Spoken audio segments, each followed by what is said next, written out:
Bonsoir, bienvenue sur Meta.tv, lundi, mercredi, vendredi, 21h, minuit.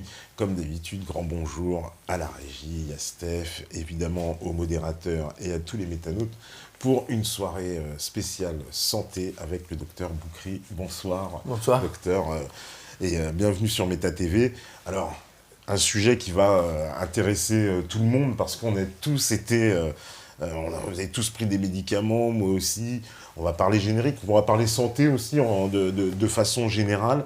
Alors, je précise pour les habitués de l'émission que ça s'arrêtera à 23h. En fait, la première partie se terminera à 23h, donc ça durera 2 heures plein sans pause. Donc, vous pouvez commencer à poser les questions et on triera au fur et à mesure.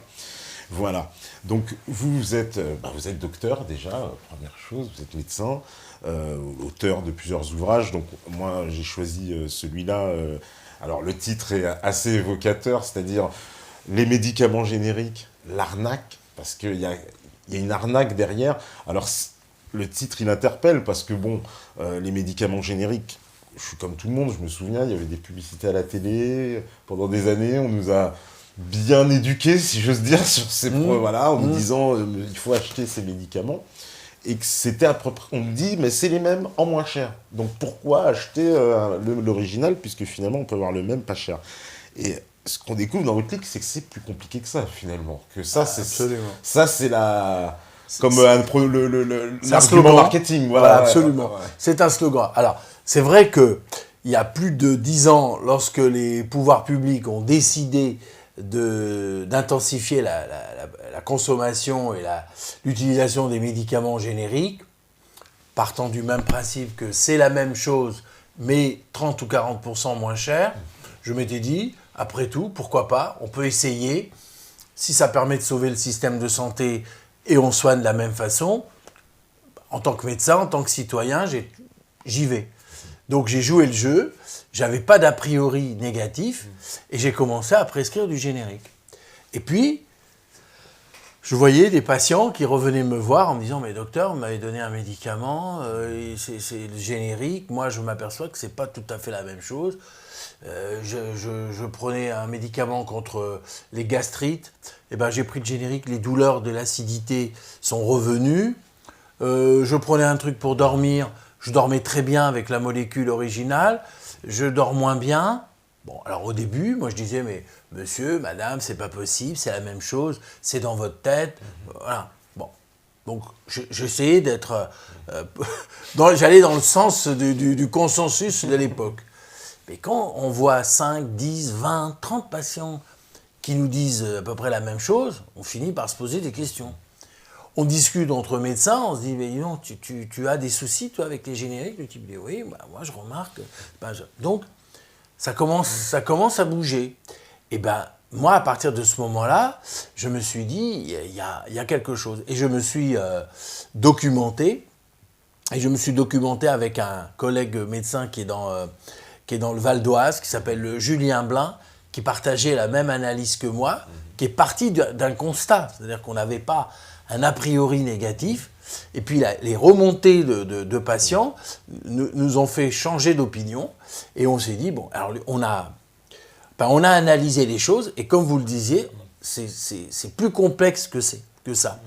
C'est-à-dire que dans les génériques, dans ce qu'on appelle les médicaments génériques, il y a au moins 3 catégories. Il y a 3 catégories, voilà. Ouais. Ça, il y a les autogénériques, c'est-à-dire c'est la même molécule, les mêmes excipients, fabriqués dans les mêmes usines par des filiales des sociétés mères.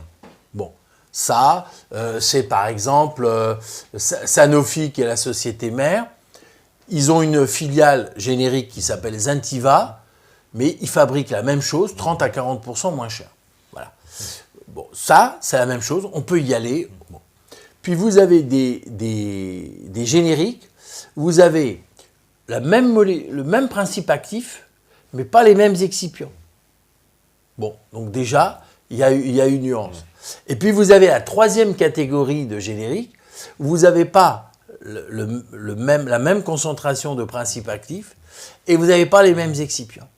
Donc, quand vous prenez un générique, vous ne savez pas exactement ce que vous prenez.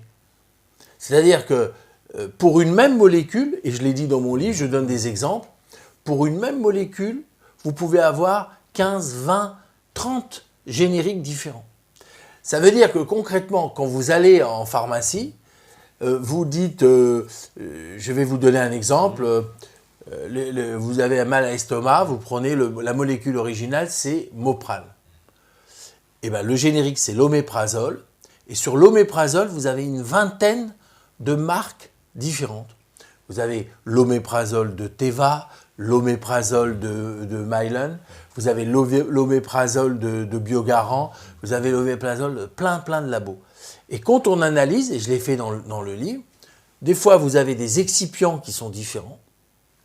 Donc des fois vous en avez un, vous en avez deux, vous en avez trois. Des fois vous avez des concentrations, c'est-à-dire que l'oméprazole qui doit être dosé à 20 mg, vous avez qu'il est dosé à 18 mg. Et voilà, c'est un pourcentage, c'est pas tout à fait la même chose. Donc, lorsque les pouvoirs publics, la sécurité sociale, elle vous dit les génériques, c'est bonnet blanc, blanc bonnet, c'est pareil, c'est faux. C'est pour ça que j'ai dit c'est une arnaque, c'est une escroquerie intellectuelle. C'est pas faux, voilà. Donc, et pour vous donner un exemple, moi je cite toujours cet exemple. 1 kilo de plomb et 1 kilo de plume, c'est la même chose sur le poids. Mais recevez 1 kilo de plomb sur la tête et 1 kilo de plume sur la tête, ça fait pas le même effet. Et bien c'est ça le médicament générique. Et donc le ressenti du malade, c'est ce qui compte. C'est ce qui compte pour nous. Et on s'est bien rendu compte que c'était pas la même chose. Alors, les pouvoirs publics, ils ont fait du forcing, ils ont tout fait pour essayer que nous, les consommateurs, on prenne des génériques. Ils ont tout compliqué pour nous, parce qu'en fait, au début, c'était un peu proposition, d'ailleurs, ce qu'on comprend, mais maintenant, c'est plus tellement une proposition. Ah ben non, on vous impose. Vous prenez le générique. On vous impose, c'est-à-dire qu'on vous dit même, si vous voulez ne pas prendre le générique, il faut faire l'avance des frais. Il faut faire l'avance des frais. Hein. Bon, donc, et on a obligé les pharmaciens à substituer 80% de générique. Sinon, ils ont une taxe, ils ont une amende. Donc les pharmaciens, quand vous rentrez dans une pharmacie, ils vous disent non, moi je vais vous donner le générique, c'est la même chose. Alors, il faut que vous battiez avec votre pharmacien pour dire non, je ne veux pas le générique. Et nous, médecins, il faut qu'on écrive, quand on ne veut pas prescrire du générique, on met non substituable. Alors qu'autrefois on mettait NS. Ça suffisait. Non, ils ont compliqué les choses pour nous rendre encore la vie plus difficile. Donc, on met non substituable en toutes lettres sur chaque médicament et à gauche. Enfin, je veux dire, ça devait... C'est le monde de Kafka. Absolument. Absolument. C'est ubu, c'est ubuesque, c'est complètement... Mais tout ça, c'est fait pour compliquer la vie et rendre les choses plus compliquées. Et malgré ça, je trouve que c'est extraordinaire parce que les gens résistent. Alors, surtout la population, parce que moi j'exerce dans un arrondissement, dans le 18e arrondissement, qui est un arrondissement populaire, où les gens ont peu de moyens. Vous avez des gens qui prennent des génériques, mais vous avez aussi des gens qui disent « Moi, je ne veux pas, et je préfère payer ». Vous voyez ce que je veux dire, ils ont peu de moyens, mais ils sont prêts. Ça prouve bien que les génériques, c'est pas pareil. Et je peux vous dire que quand on discute avec...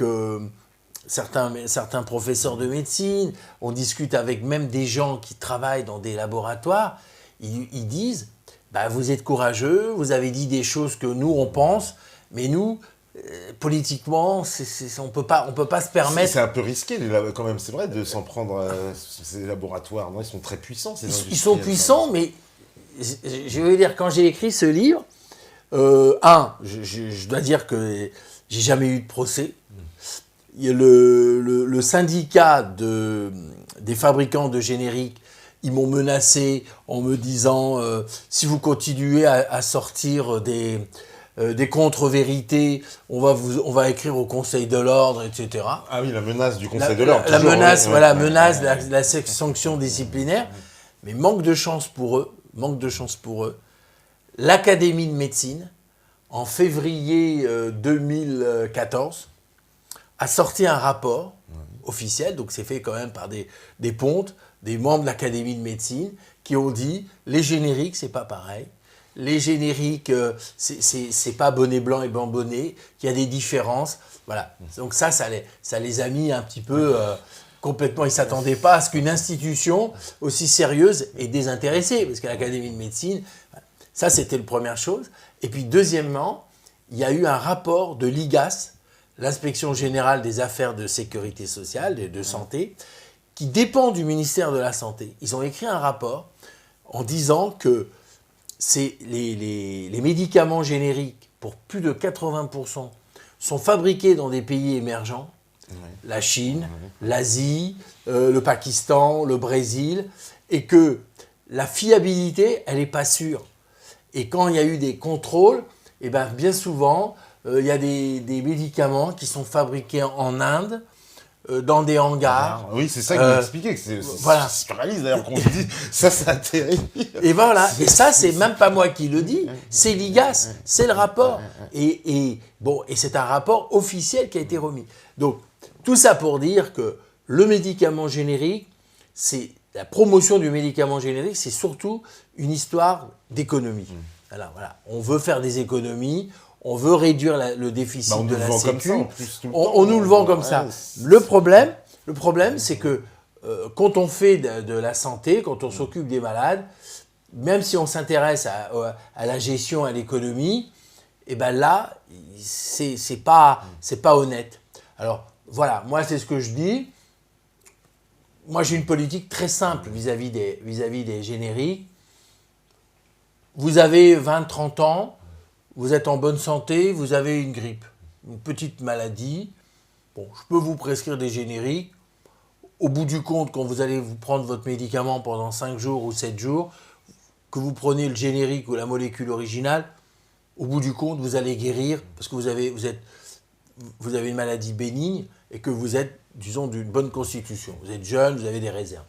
Mais quand vous avez 70 ans, vous êtes hypertendu, vous êtes diabétique, vous avez de l'arthrose, vous avez des maladies qui sont chroniques et que vous allez prendre un médicament pendant 10 ans, 20 ans, 30 ans, eh bien ça, vous ne pouvez pas prendre des médicaments génériques parce que vous pouvez avoir des variations d'efficacité, des variations de tolérance. Et là, il faut plutôt donner des médicaments originaux. Et là, voilà ma position. Et d'ailleurs, ça rejoint les associations de patients. C'est-à-dire que les associations de patients, ils ont écrit au ministère, en particulier les patients qui faisaient de l'épilepsie, qui faisaient de l'hypothyroïdie, ils ont fait ressortir le fait que les patients qui prenaient à l'époque des médicaments génériques contre l'épilepsie avaient des crises d'épilepsie. Et donc, lorsqu'il y a eu plusieurs témoignages, les pouvoirs publics ont dit « Oh là là, c'est dangereux, parce que vous faites une crise d'épilepsie en traversant une rue, vous faites écraser par une voiture. » Eh bien, ils ont dit à ce moment-là, pour l'épilepsie, il ne faut pas donner de générique. Parce que la marge thérapeutique est étroite et que des petites variations, ça peut entraîner des choses. Voilà. Et on a étendu ça au problème de la thyroïde. Tous ceux qui ont des problèmes de thyroïde, hypo ou hyper, eh bien on dit aux gens, non, il ne faut pas prendre de générique. Voilà. Et je pense que si on fait une extension chez les hypertendus, chez les diabétiques, on verrait qu'il y aurait une marge thérapeutique étroite. Et ça, c'est grâce aux associations de patients qui, eux, sont les premières en première ligne et qui ont révélé. Sinon, les scientifiques, les professeurs, tout le monde allait dans le sens du générique. Oui, c'est poussé par tout le monde. Voilà. Parce qu'il y a eu un grand mouvement à l'arrivée des génériques. On a vu des personnalités politiques qui étaient très affiliées à ce milieu quand même de la santé et qu'on poussé, on a vu le Kouchner, je sais bien.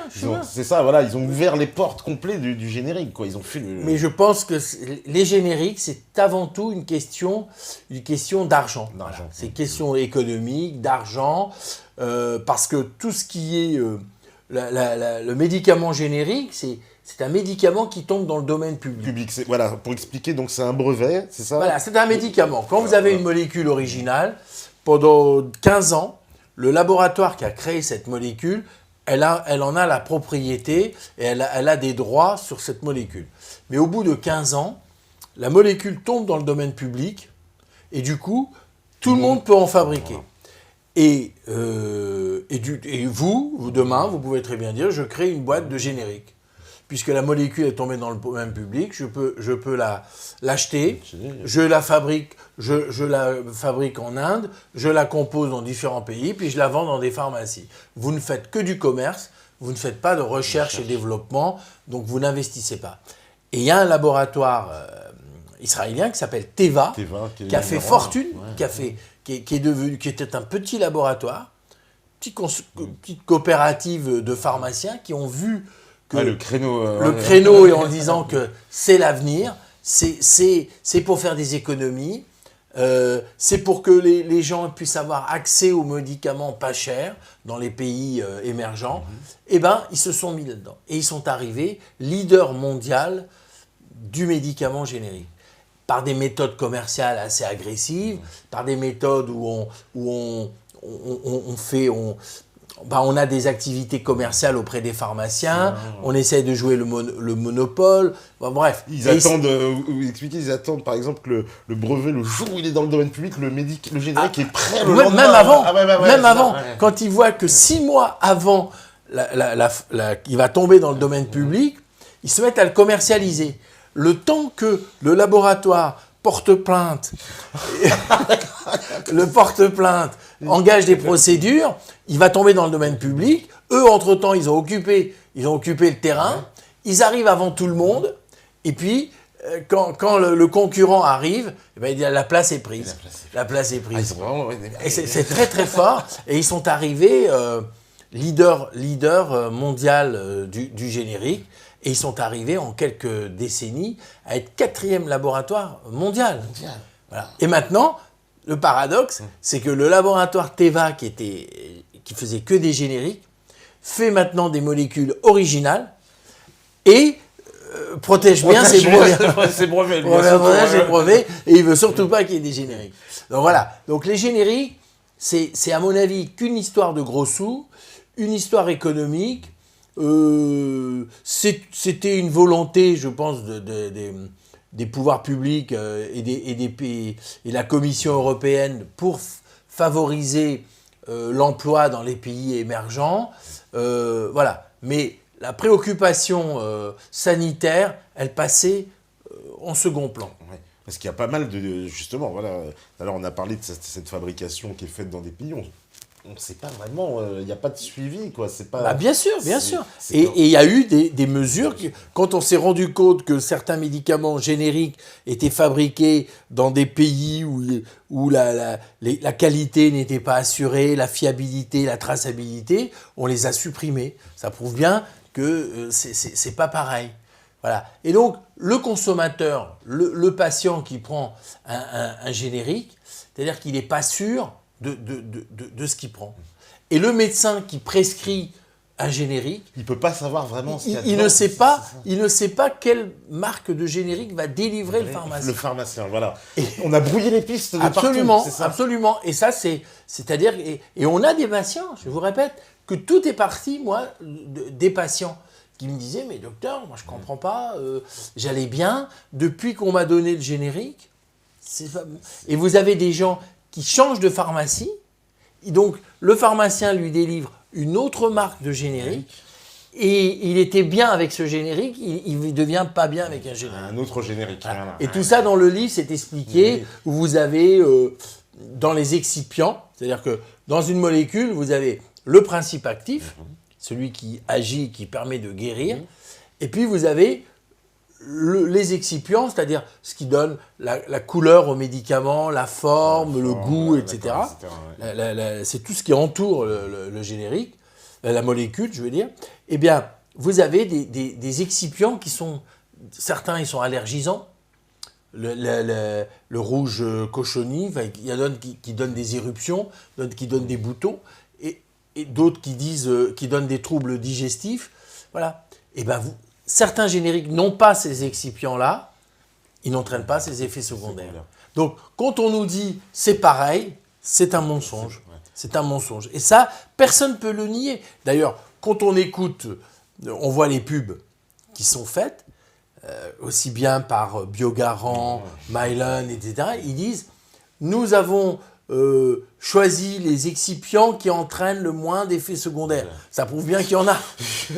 Voilà. Quand ils vous disent que la majorité de nos médicaments sont fabriqués en Europe, ça veut dire que tout le monde n'est pas fabriqué en Europe. Donc, vous voyez, tout ça, c'est... Et alors, vous avez, par exemple, Teva, ils avaient une politique du médicament qui est très, très bien organisée. Parce que ils prennent la molécule originale qu'ils achètent en Inde, ils la conditionnent pour la mettre en gélule au Pakistan, puis après ils la transportent en Hongrie pour la mettre en blister sur l'emballage, puis après ça arrive à Amsterdam en paquet, voilà.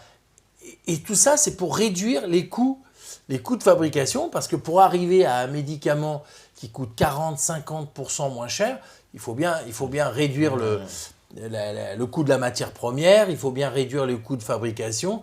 Voilà. Donc Et le premier PDG du laboratoire Teva, c'était un général de l'armée israélienne à la retraite, qui savait très bien comment diriger son armée, et il avait une logistique un peu militaire, en se disant, le médicament, il va partir de l'Inde, il va arriver au Pakistan, ensuite il va aller en Hongrie, puis il va aller à Amsterdam, puis il va arriver à Paris. Voilà. Il avait une organisation logistique qui était parfaite pour gagner du temps, faire des économies. Voilà. Donc, c'est quelque chose qui est très, très bien fait, mais malheureusement, je pense que c'est les malades qui trinquent. C'est les malades qui trinquent, parce que voilà, tout l'impératif commercial, donc voilà, qui a été ramené. Ah non, c'est qu'une histoire d'argent. Ouais, et j'ai été un des premiers à dire que les pharmaciens, ils ont une prime de 3 000 € par an qui est délivrée par la sécurité sociale s'ils arrivent à atteindre l'objectif de substituer 80% des médicaments originaux. Oui. Bon, ça c'était caché. Moi je l'ai dit, personne n'a démenti. Et ça a été levé de bouclier en disant, oui, vous nous prenez pour des commerçants. Je dis, voilà, la Sécu vous incite à donner des génériques. Le fabricant de génériques, bien souvent, il a un contrat d'exclusivité avec le pharmacien. C'est-à-dire que le Teva ou Biogarant ou Mylan, etc., dit au pharmacien, moi, si vous me prenez que chez moi, si vous faites livrer que chez moi, moi je vais vous accorder des remises supplémentaires que ce qu'on vous donne pour que vous ayez l'exclusivité. Et c'est comme ça que vous avez il y a des pharmaciens qui travaillent avec un seul fabricant de générique et on vous délivre ça. Mais le patient, lui, s'il change de pharmacie, il n'a pas forcément le même générique. C'est pas forcément le générique. C'est pour ça que des fois, on arrive à son pharmacien et puis il vous dit que j'ai que ça, je fais ça. Puis on n'a pas le choix. Et c'est vrai qu'on ne comprend pas trop. On est un peu quand même à la merci aussi des pharmaciens. Un peu, quand même. Alors, il y a des patients qui commencent à se révolter, et les médecins aussi. Les médecins aussi qui disent, nous, on défend la santé de nos patients. On n'a pas d'intérêt économique, on n'a pas de prime, on ne va pas servir l'industrie pharmaceutique. On est là au service de nos patients. Donc, on veut qu'ils prennent telle molécule. Mais ça les dérange en plus quand même, tous ces groupes de lobby pharmaceutiques, les médecins qui se révoltent un peu, ils n'aiment pas... non, ils aiment bien que tout le monde baisse la tête, qu'ils soient dociles. Mais je vais vous donner un exemple. Je me souviens d'un patient qui faisait des crises d'épilepsie. Voilà. Et donc, il avait comme traitement la dépakine Chrono 500, Et puis, il va à la pharmacie et on lui donne le générique, l'acide valproïque. Bon, quand il revient, il me dit, voilà ce que je dis, non, ne prenez pas ça, je vais vous expliquer pourquoi. C'est parce que, en dehors de l'efficacité, en dehors de la tolérance, je dis, écoutez, si demain vous avez une crise d'épilepsie à Perpignan, à Bordeaux, et que vous arrivez aux urgences, vous ne saurez même pas comment dire le nom du médicament que vous prenez. Parce que quand vous avez une molécule originale, vous avez un nom commercial qui est plus facile à retenir que ce qu'on appelle la dénomination commune internationale. Vous voyez ? Bon, l'aspirine, c'est l'acide acétylsalicylique. Le Dépakine, qui est un nom commercial, ça s'appelle l'acide valproïque. Allez savoir, quand vous n'êtes pas médecin, quand vous n'êtes pas professionnel, de vous souvenir du nom de la molécule. Et donc, rien que pour ça, vous devez dire, non, moi, voilà, je sais ce que je prends. Et le médecin, lui, il sait faire le raisonnement. Mais si vous ne savez pas dire la molécule que vous prenez, eh ben, vous arrivez aux urgences, ben, vous êtes perdu. C'est-à-dire que le médecin ne sait pas que ce que vous prenez. Voilà, c'est pour ça que je dis qu'en matière de santé, on a affaire à des malades, on a affaire à des gens qui souffrent, et puis on n'a pas à avoir comme préoccupation l'économie, comment réduire le déficit, etc. Parce que ça, c'est la tendance d'aujourd'hui. La loi, toutes les lois on va dire, allez, depuis Juppé, on pourrait remonter, depuis le fameux plan 95, mais dans la santé, on sent que c'est regroupement, économie, les hôpitaux doivent être rentables. C'est un peu oxymoré quand même, enfin, quand on dit pas, les hôpitaux rentables, comment... Oui, absolument. C'est un pari fou, comment on fait pour rendre un hôpital rentable? Voilà, c'est-à-dire qu'ils veulent gérer un hôpital comme une entreprise. Il faut que ça dégage des bénéfices. Bon, voilà. Alors, et ça veut dire concrètement, eh ben, on réduit le nombre de lits. Comme une entreprise, on fait des coupes. Voilà, on fait des coupes, on réduit les services, tout ça pour faire des économies. Ça veut dire aussi qu'on considère de façon théorique et de façon purement technocratique qu'une appendicite, eh ben, c'est 5 jours d'hôpital et que eh ben, au 5e jour, ben, vous devez partir. Une grossesse, après un accouchement, c'est 2 jours. Bon, si vous avez des douleurs, si vous avez de la fièvre, eh ben vous rentrez chez vous, c'est votre médecin qui va s'en occuper. Mais vous ne pouvez pas rester à l'hôpital, parce qu'une journée d'hôpital, ça coûte 600, 700 euros par jour, et que vous dépassez l'enveloppe budgétaire qui était programmée. Eh ben, tout ça, ça a été des décisions tirées à partir de normes, à partir de statistiques, tout ça pour faire des systèmes... pour faire des économies. Et on voit bien que ce système, eh ben, il est en train de... moi, je dis toujours, la sécurité sociale, c'est un chef-d'œuvre en péril. C'était une très bonne idée. On avait un système de santé qui était après-guerre, qui était basé sur un super principe, égalitaire, basé sur la solidarité. Eh bien, on est en train de le morceler, on est en train de le détruire, parce qu'on veut faire des économies, on veut, je pense que mesure après mesure, on est en train de privatiser la sécurité sociale.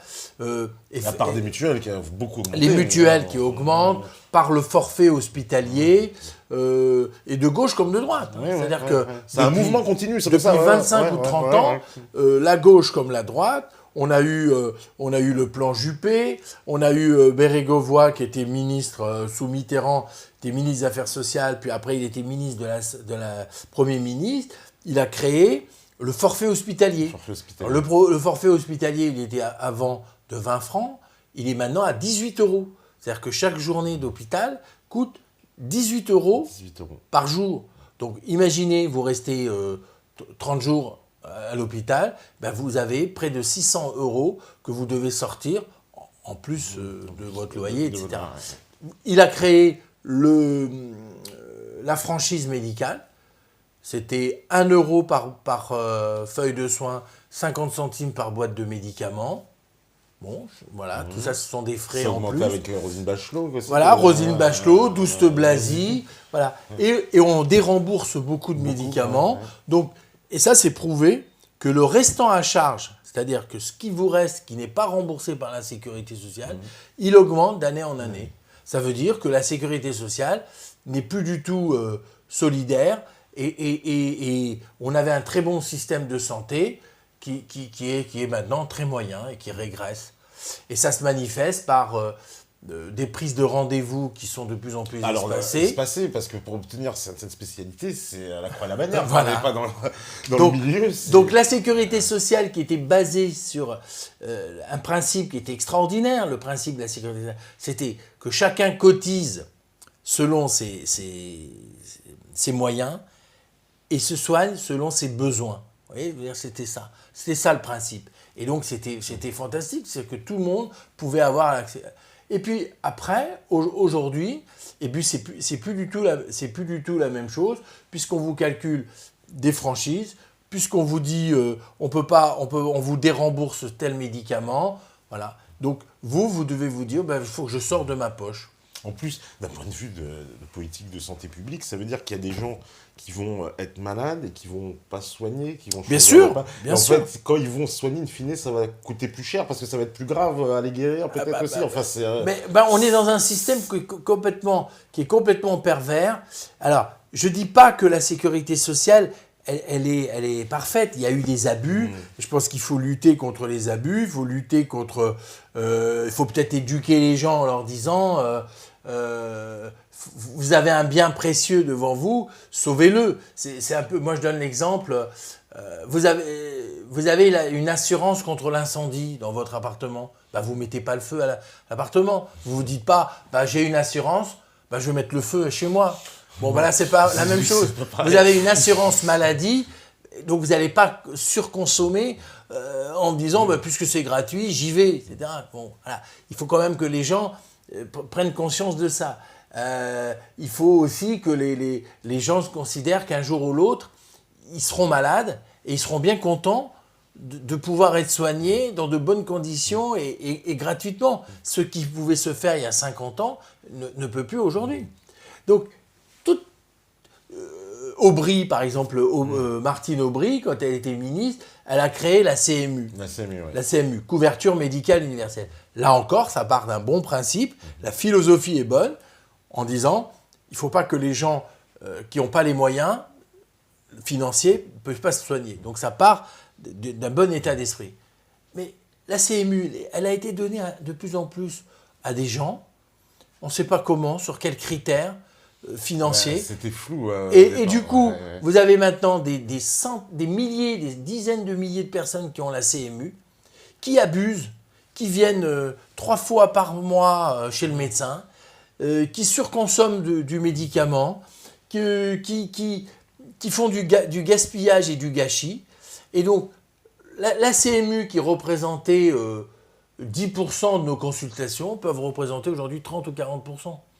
Voilà, donc ça part, c'est la dérive qu'il faut contrôler. C'est un peu comme, il faut mettre des protections, des digues pour empêcher l'hémorragie, mais il faut absolument sauver la sécurité sociale. Ouais, parce que j'ai l'impression qu'il y a à la fois, on sent bien que au niveau des médecins, des personnels qui essayent de conserver, on va dire, un système qui soit non capitaliste, entre guillemets. Oui. Et de l'autre côté, on voit quand même des politiques avec évidemment des industriels, des financiers, puisqu'on a tendance en plus, de plus en plus, je trouve, à enlever la partie médecin, puisque maintenant pour un laboratoire, il n'y a plus besoin d'être laboratin, c'est des privés, bien sûr, voilà, bien sûr. On a tendance à dégager les médecins, faites de la médecine.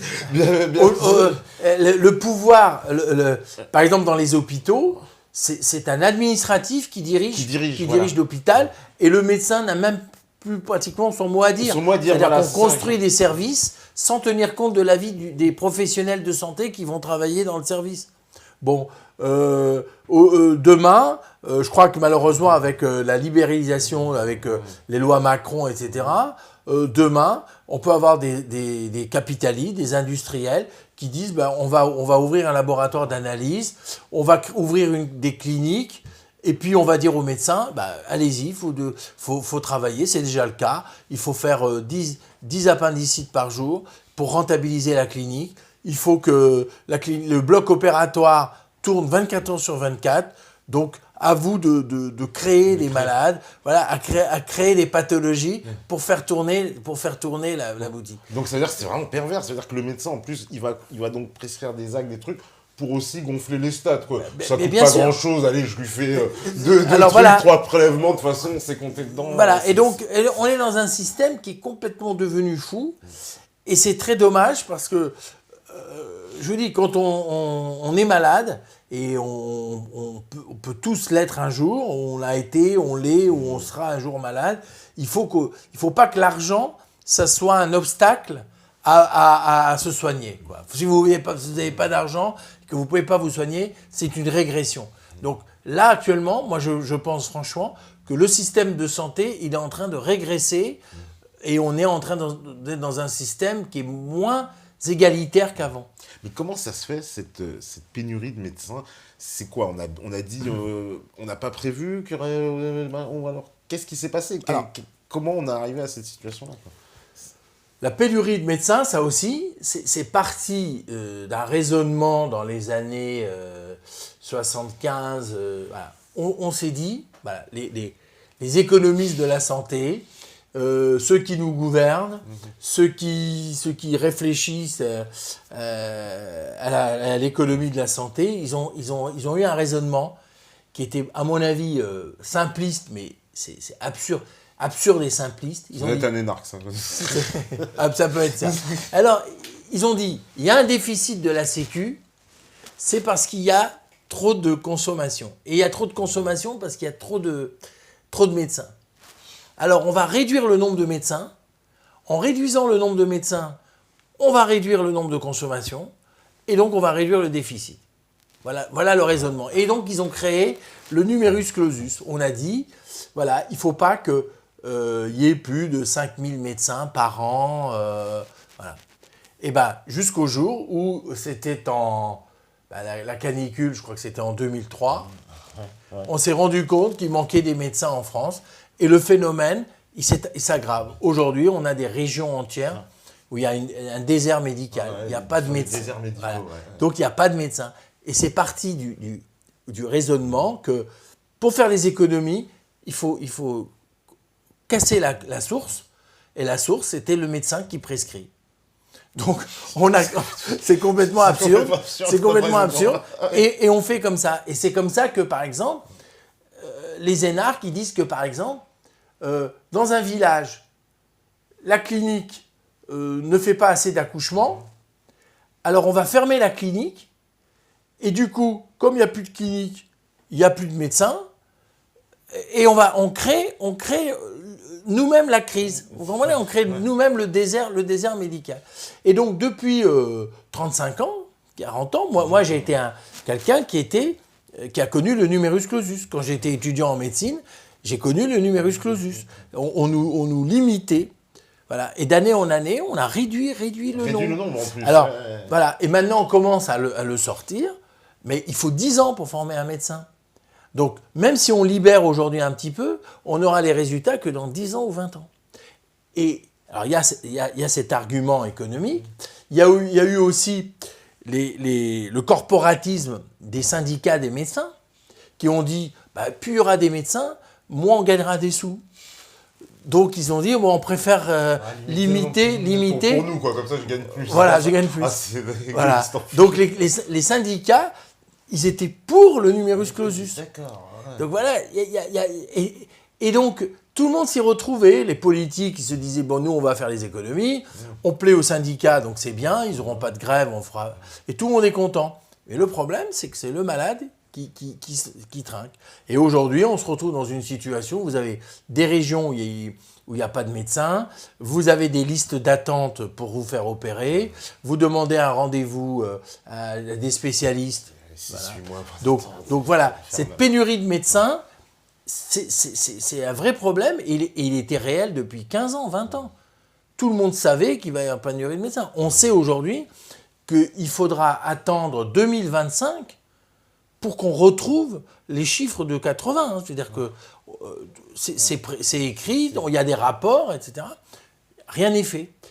Et cette situation va s'aggraver parce qu'on a Marisol Touraine, ministre de la Santé actuelle, qui a libéralisé le tiers payant, qui a fait qu'aujourd'hui, on peut se soigner, je dirais, gratuitement. Et alors, vous avez une surconsommation médicale avec une pénurie de médecins. Vous comprenez le phénomène où ça va être une surcharge de travail pour des médecins. Vous allez avoir des délais d'attente qui sont trop longs. vous allez avoir des consultations qui vont être de plus en plus courtes et bâclées d'une certaine façon, parce que le médecin, il va avoir une salle d'attente. On va faire comme les Anglais, minuter sur la sûr, consultation. Bien sûr. Parce qu'en Angleterre, ils sont... Bien sûr, et en Allemagne, c'est pareil. Vous n'avez pas plus de 5 minutes. Hein, et tout ça, ça va poser des problèmes. Et je pense que Marisol Touraine a tort quand elle dit que c'est un système égalitaire. Non, moi je pense qu'à moyen terme, ça va être un système qui va engendrer des inégalités, parce que le patient qui dit « moi j'en ai marre d'attendre 2 heures dans la salle d'attente ou 3 heures pour être vu 5 minutes, le médecin ne s'occupe pas de moi, d'accord je ne paye pas, eh ben, j'irai payer un médecin dans des beaux quartiers 50, 60 € la consultation, mais il me prendra une demi-heure, il m'écoutera et je sortirai là confiante. » Donc, le système, là encore, qui part d'une bonne intention, va dériver et va être pervers et c'est encore le malade pauvre qui va trinquer, parce que je sais aussi, justement, dans ces fameux déserts médicaux, puisqu'on a eu cette tendance à tout regrouper, dans les petites villes, la petite maternité, on la saute, le laboratoire là-bas, il sert à rien. Et apparemment, il y a des endroits maintenant où ça devient... c'est des situations incroyables. C'est quelqu'un, par exemple, une simple prise de sang, un simple prélèvement, mais il est obligé de faire 50 km. Oui. Mais en fait, ça coûte encore plus cher. Ça coûte encore plus cher parce que quelquefois, il doit prendre une ambulance qui est remboursée par la sécurité. C'est ça, il doit prendre une ambulance. Ben oui. Donc ça nous coûte... Il n'y a pas du tout d'économie. Mais non. D'ailleurs, c'est simple. La sécurité sociale, elle est, depuis plus de 40 ans, déficitaire. Il faut, Alors, c'est pour ça que je dis que s'ils veulent la gérer comme une entreprise, mais est-ce que vous connaissez une entreprise qui, pendant 40 ans d'affilée, est déficitaire? Il y aura un moment, elle est en faillite. Alors, quoi. Mais la clé sur la porte. Donc, voilà. Et donc, il y a une mauvaise prise de conscience du... Voilà, il y a des systèmes qui ne peuvent pas être en équilibre.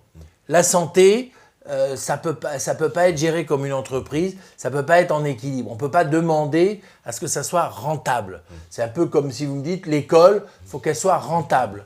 Voilà, il faut que l'administration soit rentable. On ne peut pas, c'est un service public. Donc, il y a des secteurs rentables qui permettent de compenser, je dirais, le déficit d'un système qui n'a pas capable comme finalité à être rentable. Parce que si on part du présupposé justement que ces gens-là, ils veulent complètement privatiser en fait toute la santé et finalement en faire quelque chose de rentable, mais qui va devenir plus inégalitaire. Complètement inégalitaire par définition. Dans un de mes précédents livres qui s'appelle Santé, la démolition programmée, je dis, voilà ce qui va se passer si la sécurité sociale, elle est privatisée. Qu'est-ce qui va se passer? D'abord, vous allez avoir des cotisations qui vont augmenter, alors qu'aujourd'hui, notre système de santé, il est basé, on vous prend un pourcentage sur votre salaire. Aujourd'hui, si la sécurité sociale, si la médecine la santé est privatisée, si l'assurance maladie, elle passe dans les compagnies d'assurance, on va vous donner une prime, on va vous faire payer l'assurance maladie en fonction de votre âge, en fonction de votre pathologie, en fonction de savoir si vous fumez ou vous buvez, etc., de vos comportements. Et on va vous dire, vous êtes un sujet à risque, c'est pas 200 € par an que vous allez payer, c'est 2000 €. Bon. Et pire encore, on va sélectionner les malades. On va dire, celui-là, on ne le prend pas. Il va nous coûter très cher, il a une grave maladie, on va pas l'assurer.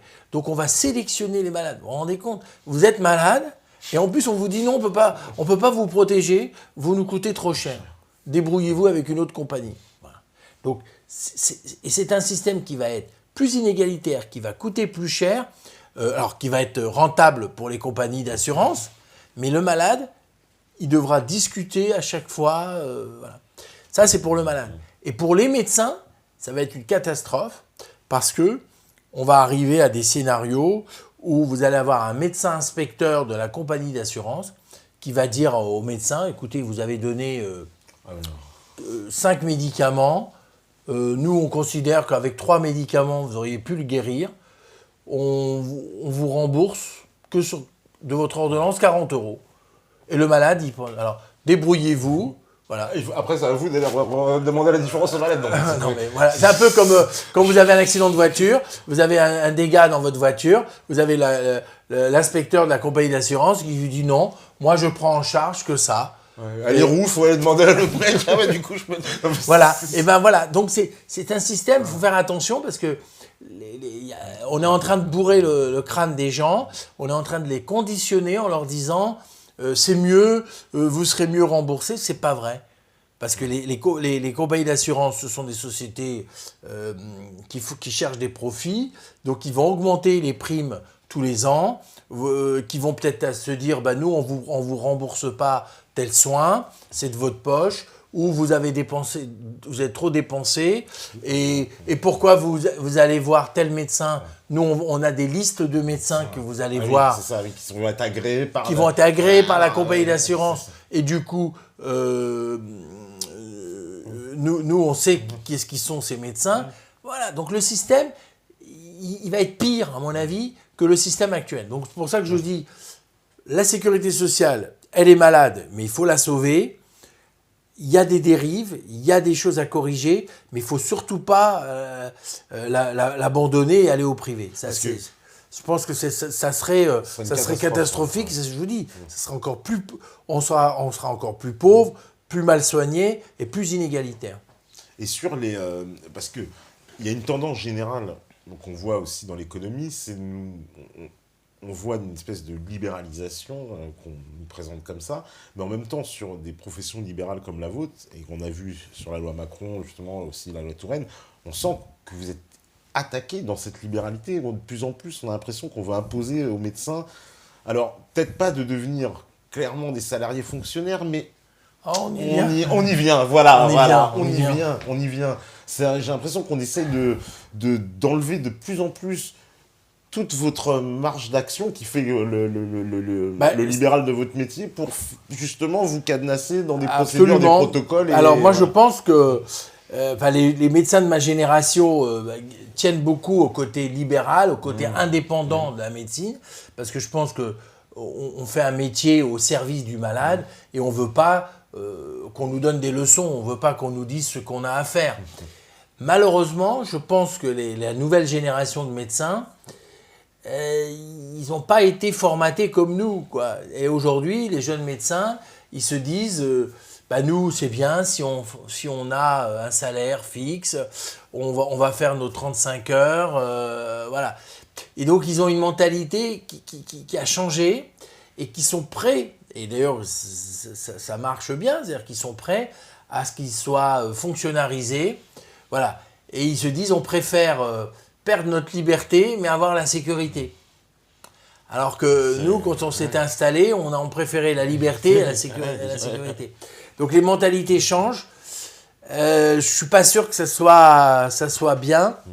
Parce que même dans l'approche même, au cœur par exemple de votre métier, j'avais reçu ici le professeur Delpine et on avait parlé que c'est très important que vous, par exemple, quand vous prescrivez, vous pouvez personnaliser, vous connaissez, et que pas qu'on vous dise non, pour ce cas-là, c'est 3 trucs, alors que vous voyez bien que non, là, pour bien ça, sûr.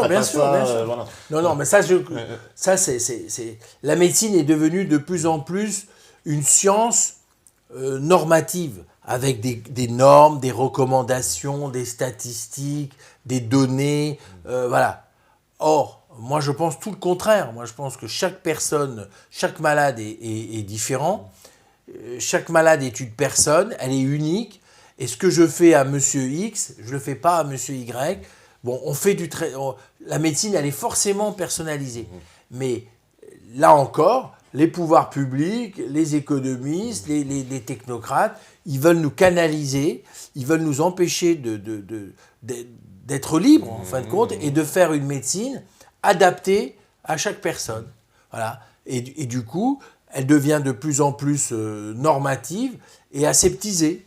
Et on vous dit, mais pourquoi vous avez donné 5 médicaments et on aurait pu la soigner en 3 ? Et pourquoi vous avez fait tel examen ? Voilà. Tout le côté subjectif de la personne, parce que vous êtes après tout un sujet. hein, et non pas un objet. Vous voyez ce que je veux dire? Vous êtes un sujet avec votre psychologie, votre vécu, votre histoire, votre façon d'appréhender la maladie. Et ça, un médecin, il n'y a que le contact humain qui peut vous permettre de voilà. Et moi, je ne traiterai pas la cadrette de 35 ans, célibataire, qui fait du jogging 2 fois par semaine, avec la mère de famille qui a 4 gosses et qui gagne 1 300 €. On ne peut pas donner les mêmes conseils, on peut pas lui dire aller à la piscine 2 fois par semaine. Enfin, je veux dire, voilà. Et ça, c'est cette réalité-là que seul un médecin de terrain peut faire. Bon, on traite pas un Africain comme un Européen parce que la culture par rapport à la maladie, la mort, la souffrance, elle est pas pareille. Donc, chaque patient, il a son histoire, il a son vécu, il a sa façon d'appréhender la maladie, et tout ça, ça se respecte. Et il y a des malades qui disent, moi, docteur, je veux pas être soigné, ou j'accepte, je suis fataliste, j'accepte la fatalité, j'ai des croyances, si Dieu veut me prendre, il me prend. Ben, tout ça, ça ne peut pas se mettre sur un ordinateur, quoi. Ça ne peut pas être des données qu'on met dans une machine et que ça vous sort une ordonnance. Un petit protocole, voilà, déjà prêt. Voilà. Donc, tout ça, c'est une mouvance que moi, je dis attention, il y a une dérive qui fait que aujourd'hui, les diagnostics se font avec 2 critères majeurs, un critère mineur. On vous dit, voici les normes, voici les recommandations. Attention, vous avez 2,40 g de cholestérol, vous êtes trop, on va vous donner un médicament. Vous voyez, on est un système totalitaire d'une certaine façon. Il faut faire très très attention et que le médecin, il devient un exécutant, il devient quelqu'un qui obéit. Et moi, je dis qu'à ce moment-là, c'est aux malades de résister et de s'opposer comme ça un peu à la dictature médicale. Parce que je pense que c'est une forme de totalitarisme. Parce que même à chaque fois, je vois les médecins, il y a une charge administrative aussi qui est assez phénoménale, parce que ça ne devrait pas être votre cœur de métier. Un médecin, il est là pour soigner. Alors, j'ai l'impression que c'est un peu comme les flics, il doit remplir 40 milliards de papiers. Ah oui, de plus en plus. L'administration, et il paraît que c'est que la partie visible, nous, quand on va chez le médecin, mais il paraît qu'il y a une administration à côté incroyable. Bien souvent, les médecins passent au moins 1 heure à 2 heures par jour pour remplir des papiers, les protocoles de soins, les demandes de cure. Voilà, c'est des trucs purement administratifs qui prennent du temps et qui alourdissent la journée de consultation. C'est-à-dire qu'on ne s'occupe pas que de la médecine, on s'occupe aussi de la gestion, on s'occupe de l'administratif. Et c'est pour ça que vous avez beaucoup de médecins qui font des burn-out. Vous savez, des burn-out, c'est-à-dire des dépressions d'épuisement, parce qu'ils se disent... non seulement on fait un métier épuisant, on donne beaucoup aux autres, mais en plus on nous alourdit du point de vue administratif. Il faut remplir des cases, il faut redonner à la sécurité sociale nos statistiques, de savoir notre activité, combien de malades on a vu, combien de diabétiques, combien d'hypertendus. Bien sûr qu'il nous flique. Mais bien sûr qu'il nous flique. Mais bien sûr. Parce qu'il paraît que des fois, vous recevez même des... Par exemple, vous avez fait une prescription, puis vous vous rappelez, oui, mais pourquoi vous avez fait ça? Oui. Vous avez les médecins conseils de la Sécu, qui peuvent nous appeler pour nous dire, voilà. Mais encore, avec eux, ça se dit... Ils peuvent avoir, les relations peuvent être bonnes, parce qu'on est de médecin à médecin. Mais on a ce qu'on appelle des délégués à l'assurance maladie, qui viennent 2-3 fois par an, et qui vous sortent tous vos rapports d'activité. Ils vous disent, voilà, vous avez vu 653 malades ce mois-ci, vous avez vu 44 diabétiques, bon, on sait ce que vous avez prescrit, ils savent tout, et ils vous disent, vous ne prescrivez pas assez de générique, vous n'avez pas fait ça, il faudrait faire ça. Ils savent tout. Chaque ordonnance, elle est analysée et elle est décortiquée et on connaît votre activité. On sait comment vous vous comportez et on vous dit, non, on voudrait que vous prescriviez moins d'antibiotiques. D'accord. On voudrait que vous prescriviez plus de ça, D'accord. moins de ça. Voilà, et on vous suit. Oui, parce que j'ai Dans vu- 3-4 mois, on va revenir et on va vérifier Il y a l'évolution. une évolution. C'est ça. Parce que j'ai vu un médecin qui s'était fait, pas sanctionner, mais pareil, qui a été Bah, il y a embêté, une pression psychologique une énorme. grosse pression de la sécurité sociale, parce qu'il disait ce monsieur prescrit trop, reçoit trop de gens. Or, quand on s'intéresse à son cas, bah, c'était quelqu'un qui vit aussi dans les quartiers populaires Oui, bien et sûr, qui bien sûr. travaille 12 heures par jour parce Ouais. qu'en fait son cabinet est plein toute la journée Ouais. et qui dit bah, j'ai pas tellement le choix en fait. Et donc on lui a dit attention, mais oui, vous prescrivez trop, vous recevez trop de gens. Je trouve ça un peu sexy. Voilà. Et oui, ce sont des choses. Et ben c'est pareil. Ce sont des contrôleurs, et on peut l'appeler ça des flics, des inspecteurs, qui contrôlent notre activité et qui nous exercent une pression psychologique, qui font une pression administrative. Il y a même des médecins qui peuvent être sanctionnés. Bon, voilà. Et tout ça, ça alourdit notre profession. Et vous avez donc beaucoup de médecins qui le vivent très mal, quoi. Parce qu'on n'a pas choisi ce métier-là pour être contrôlé. On n'a pas choisi ce métier pour remplir des papiers. On est là pour servir des malades, on est là pour les aider, les soulager, les guérir, faire en sorte qu'ils vivent de mieux en mieux. Et les malades nous le rendent bien, parce qu'en général, ils nous aiment beaucoup.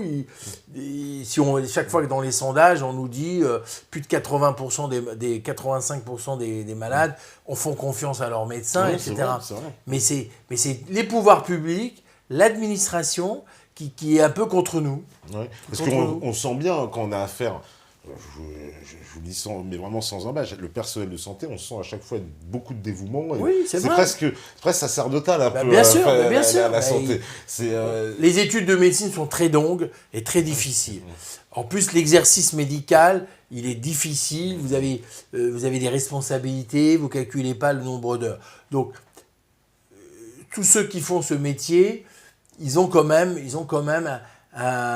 une idée, ils sont altruistes, ils sont généreux, ils sont dévoués. Et que ce soit les médecins, mais aussi les infirmières, les sages-femmes, les aides-soignants. Tous les professionnels de santé, bien souvent, donnent beaucoup plus. tout à fait. Et c'est ça qui est un peu déprimant, c'est qu'ils ne reçoivent pas la reconnaissance qu'ils... On les sent maltraités. Absolument. Moi, je le dis. Alors, les médecins, voilà, c'est pas dans vos habitudes, évidemment, d'aller tout casser dans la rue, ou comme dans d'autres professions, on le fait. Mais on a l'impression que le gouvernement, il vous traite mal, quoi. Il n'écoute pas. C'est-à-dire que vous donnez un avis sur quelque chose, on nous dit, oh oui, non, mais les médecins, presque, ils sont trop privilégiés. Déjà, voilà, on a cette image, Ouais. on a cette image de privilégié, mais bien souvent les médecins ça travaille 10 heures par jour, ils font des 50 heures, 55, 60 heures par semaine. Bon, ils ont des revenus satisfaisants, mais au prix de 55 heures. Bon, je dis pas qu'on est malheureux, mais je dis qu'on fait un beau métier, mais qui est en train de se démolir. D'où la crise des vocations. Vous savez que aujourd'hui, beaucoup de cabinets n'ont plus de successeurs. Et ça contribue à la pénurie de médecins. Dans le 18e arrondissement, il y a eu 4 médecins qui ont pris leur retraite, qui n'ont pas été remplacés.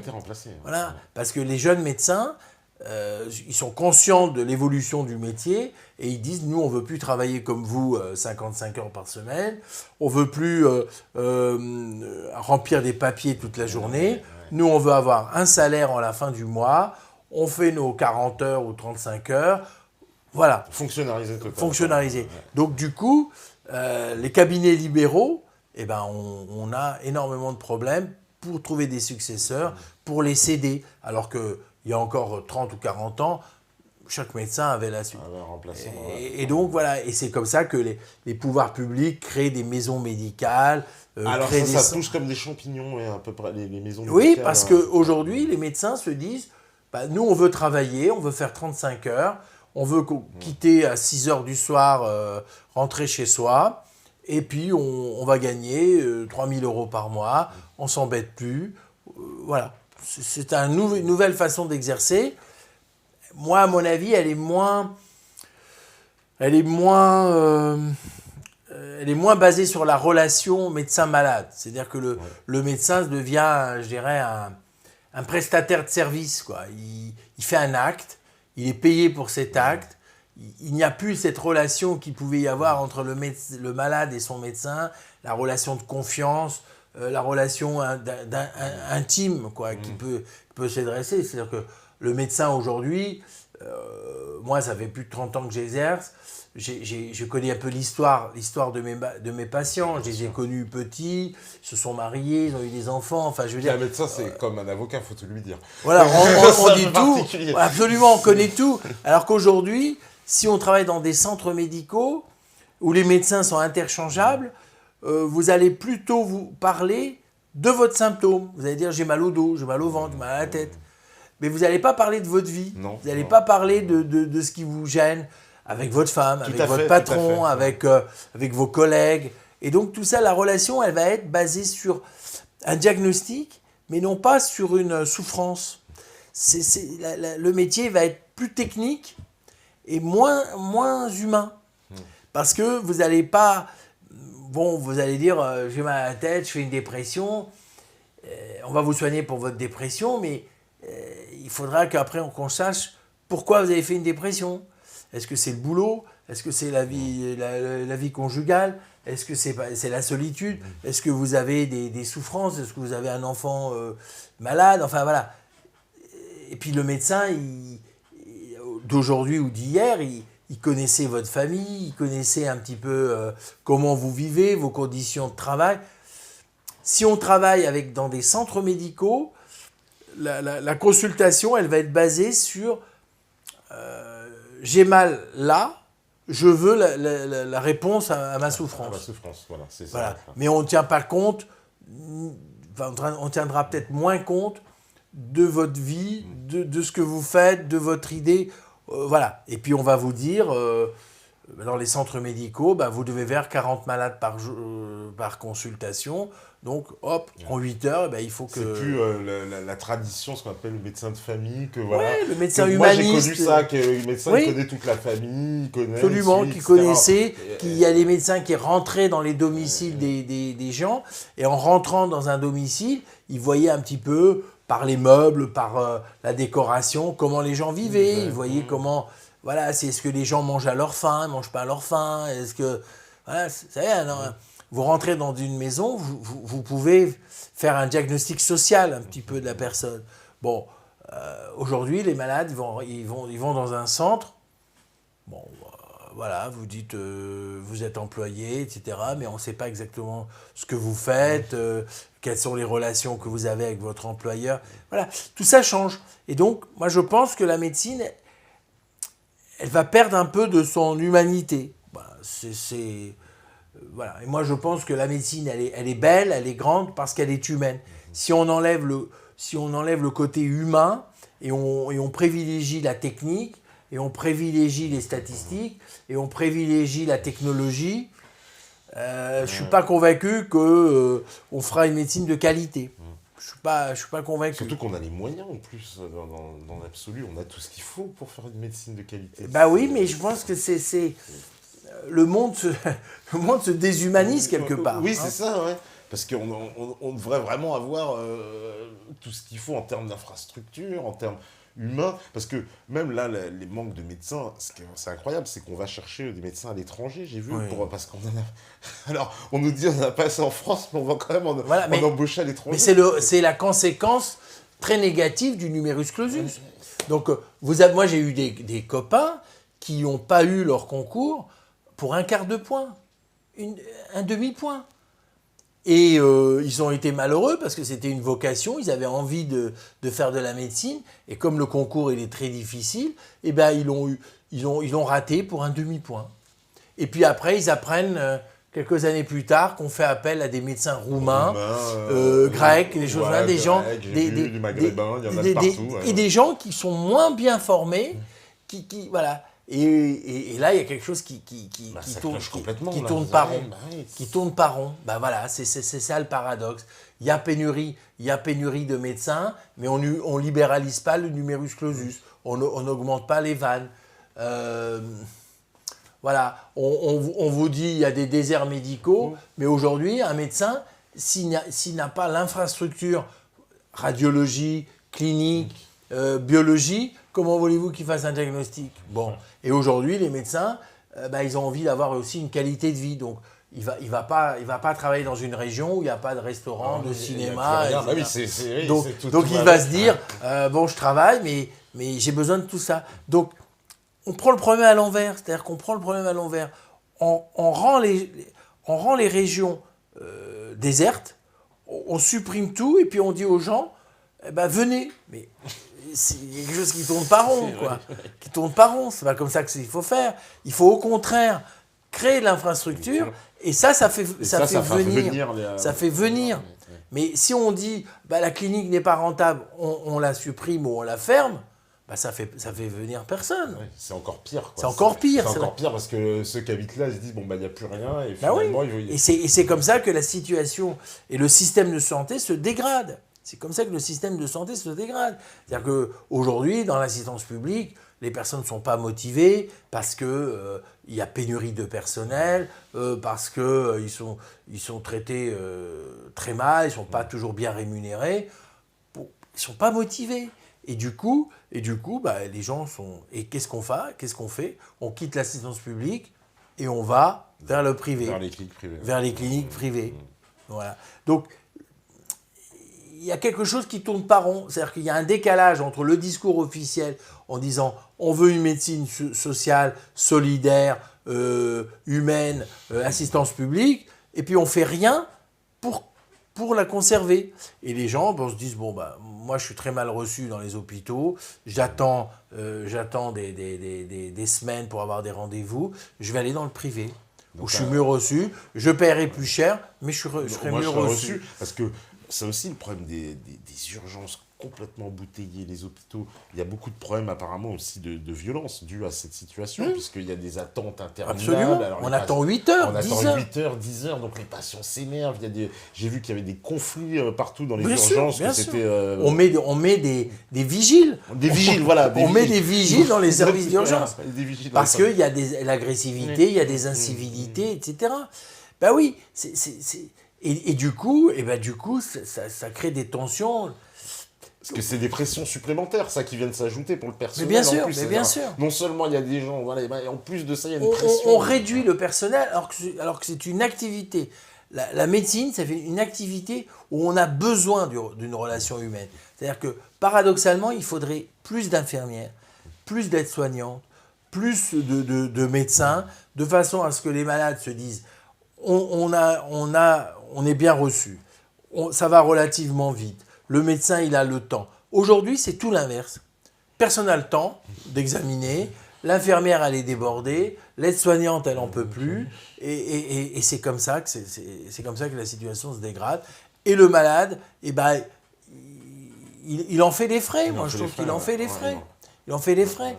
Et c'est pour ça qu'on a beaucoup d'insatisfaction. On a de plus en plus... des erreurs médicales, beaucoup de plus en plus. On a des erreurs médicales. On n'en voyait pas autant avant, quand même. Et on a beaucoup de plus de plaintes. Oui, de plaintes de patients qui disent « j'étais pas suffisamment pris en charge, j'étais pas considéré ». Bon, et le médecin, il dit... Et ça se surajoute. Le procès pour un médecin, c'est vécu comme une humiliation, et ça accentue son burn-out, quoi. Ça accentue sa dépression, et il se dit je donne mon temps, ma vie à des malades, et puis il porte plainte. Il est vécu comme une grande agression. Ouais. Parce qu'en plus, un médecin aujourd'hui, je sais qu'il doit avoir des assurances particulières. Surtout les spécialistes, les chirurgiens. Voilà, parce qu'ils ont toutes leurs responsabilités. Parce qu'ils font une connerie. Parce qu'ils font une erreur, c'est eux qui payent, ou la compagnie d'assurance, ou la clinique. Donc, voilà, un acte chirurgical.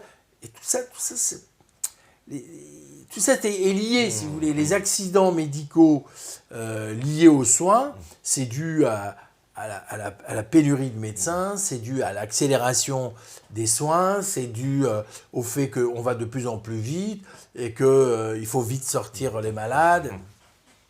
Et tout ça, ça a un prix. Alors, il ne faut pas regarder que le bilan en fin d'année.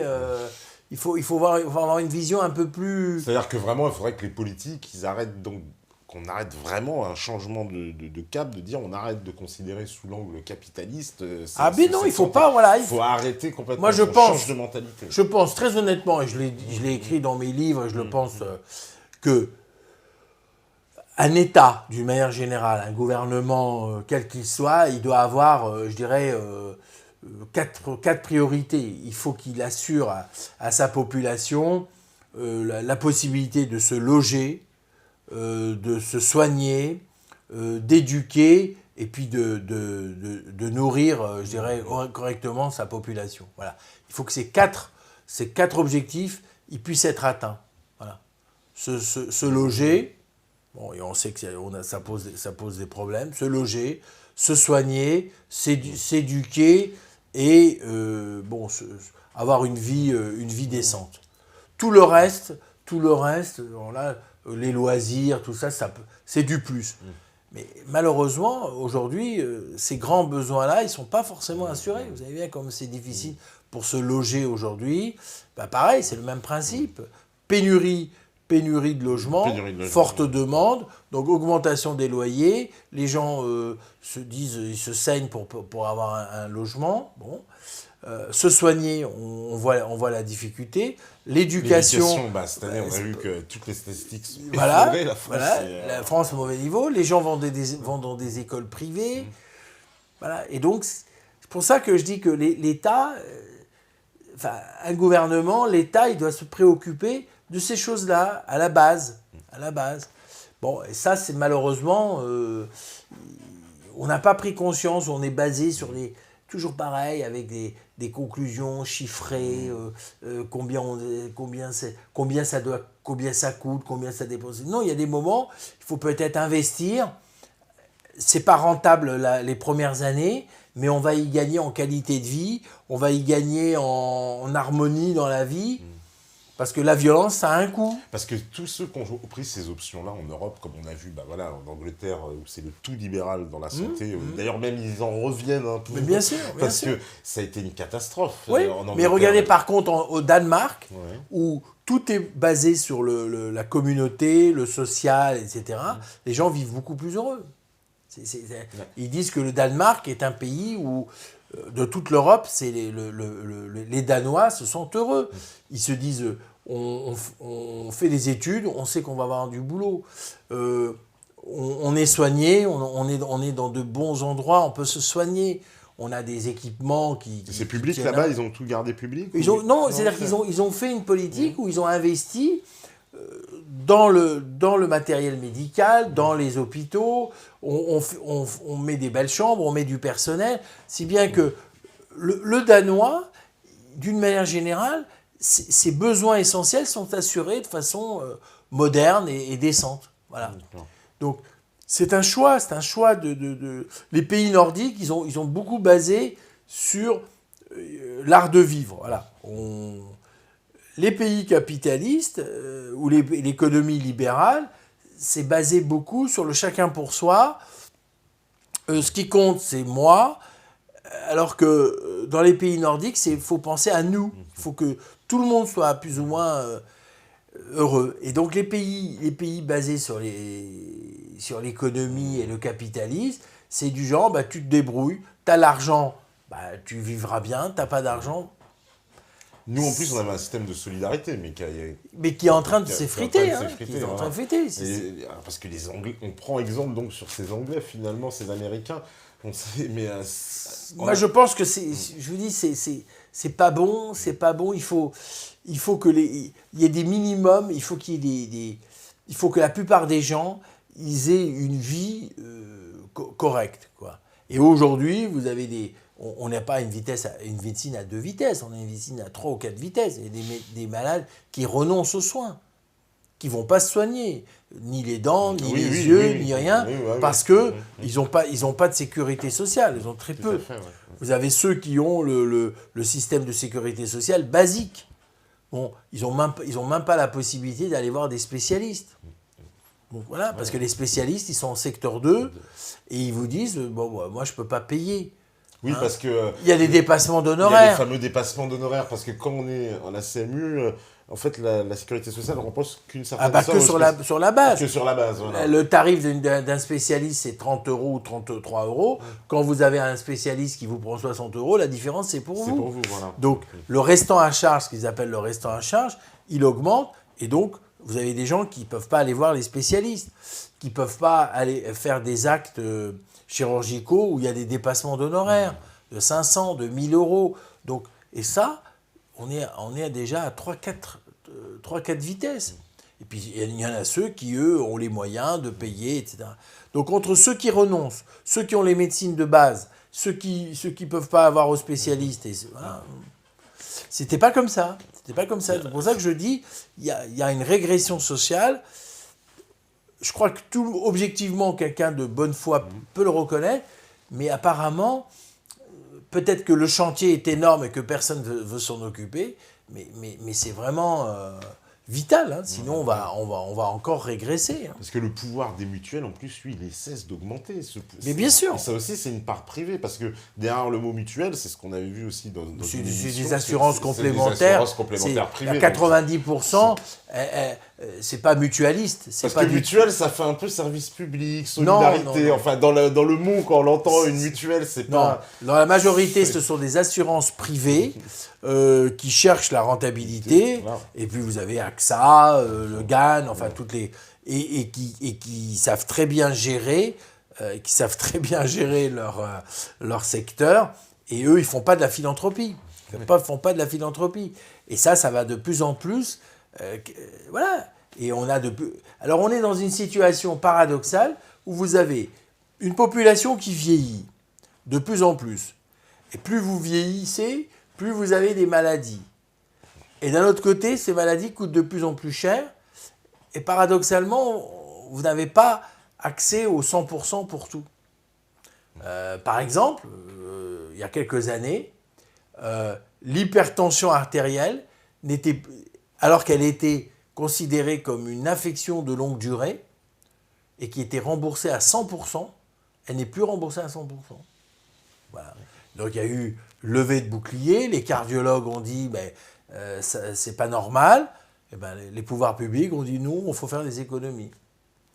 Voilà. Donc petit à petit, de façon insidieuse, de façon silencieuse, sans que ça fasse du bruit, la sécurité sociale, petit à petit, il y a un grignotage. Vous ne vous rendez pas compte, mais quand vous voyez que ce qui se passait il y a 20 ans et maintenant, ou il y a 10 ans, vous dites, mais on régresse. Voyez, à la fin, on remboursera quasiment. Mais je veux dire, si on devait faire l'histoire de la sécurité sociale, on se rend compte que avant, on était remboursé 85% de la consultation et des médicaments. On est passé à 75 et maintenant c'est 65. Vous voyez ? Si vous devez analyser l'histoire. Il y a eu une époque où vous ne mettiez pas un timbre pour renvoyer vos papiers à la sécurité sociale, parce qu'un timbre, ça coûtait de l'argent. Aujourd'hui, vous mettez un timbre. Vous n'aviez pas le forfait hospitalier. Hein ? Aujourd'hui, on a créé un forfait hospitalier qui est de 18 € par... Il a augmenté, tous les 3-4 ans, il augmente. On a créé des franchises. Donc, petit à petit, on voit bien que la sécurité sociale se désolidarise. Il y avait des médicaments qui étaient toujours remboursés. Alors, on a créé des remboursements 100%, 65%, 35%, 15% et 0%. Donc, on a créé des différents selon l'utilité du médicament, etc. Mais on a de plus en plus le restant à charge qui augmente. Voilà. Donc voilà, tout ça, c'est une évolution sur 30 ans, gauche ou droite, compris. Ils sont allés dans le même mouvement, les deux. Voilà, parce que en réalité, les gens, ils ont un raisonnement qui est purement économique, et que les gens, quand ils regardent un bilan, ils disent oui, on est en déficit, il faut voilà.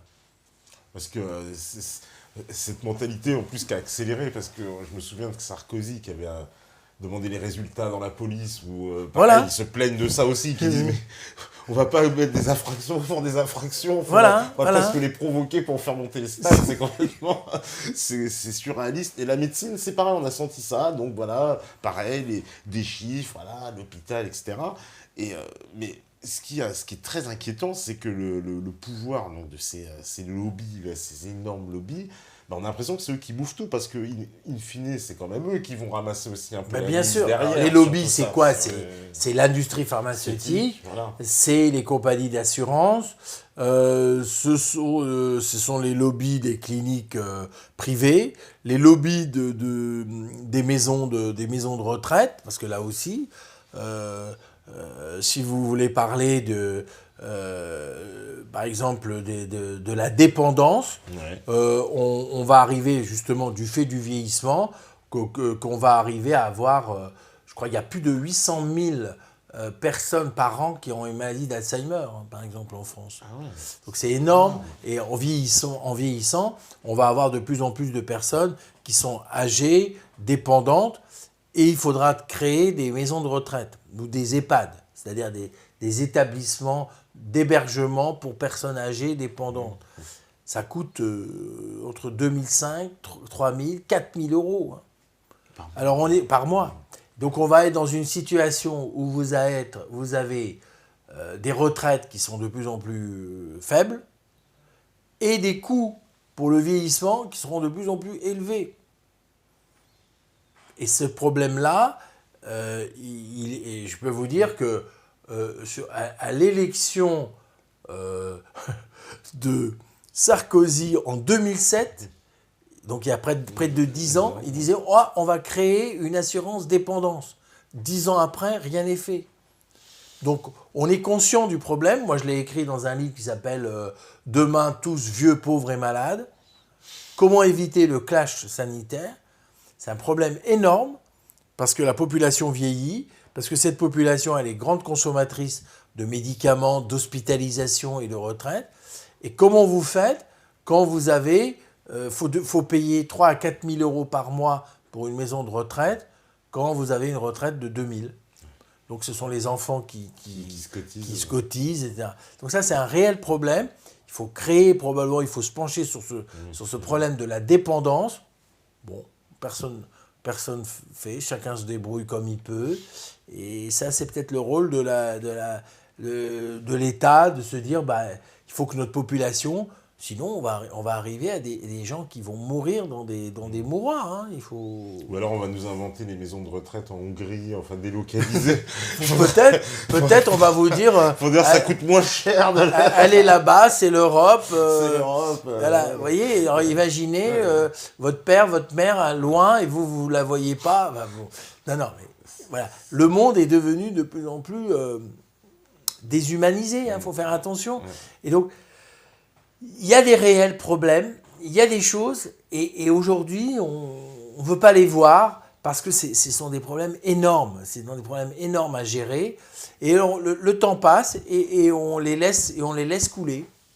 Et le problème, moins vous en occupez maintenant, plus il sera encore plus grand. Plus ça va grossir, parce qu'en fait, voilà, de toute façon, ça va être devant nous, voilà, si on ne fait rien. Les maladies chroniques, ça représente près de plus de 20% de la population, c'est-à-dire 15 millions de Français. Alors, maladies chroniques, pour préciser, c'est les maladies... C'est les maladies l'hypertension, le diabète, l'asthme, les bronchites, l'insuffisance rénale, toutes les maladies qu'on a toute notre vie. Toute notre vie, qu'on va se faire traiter... pendant 20 ou 30 ans. Ça représente 15 millions de gens.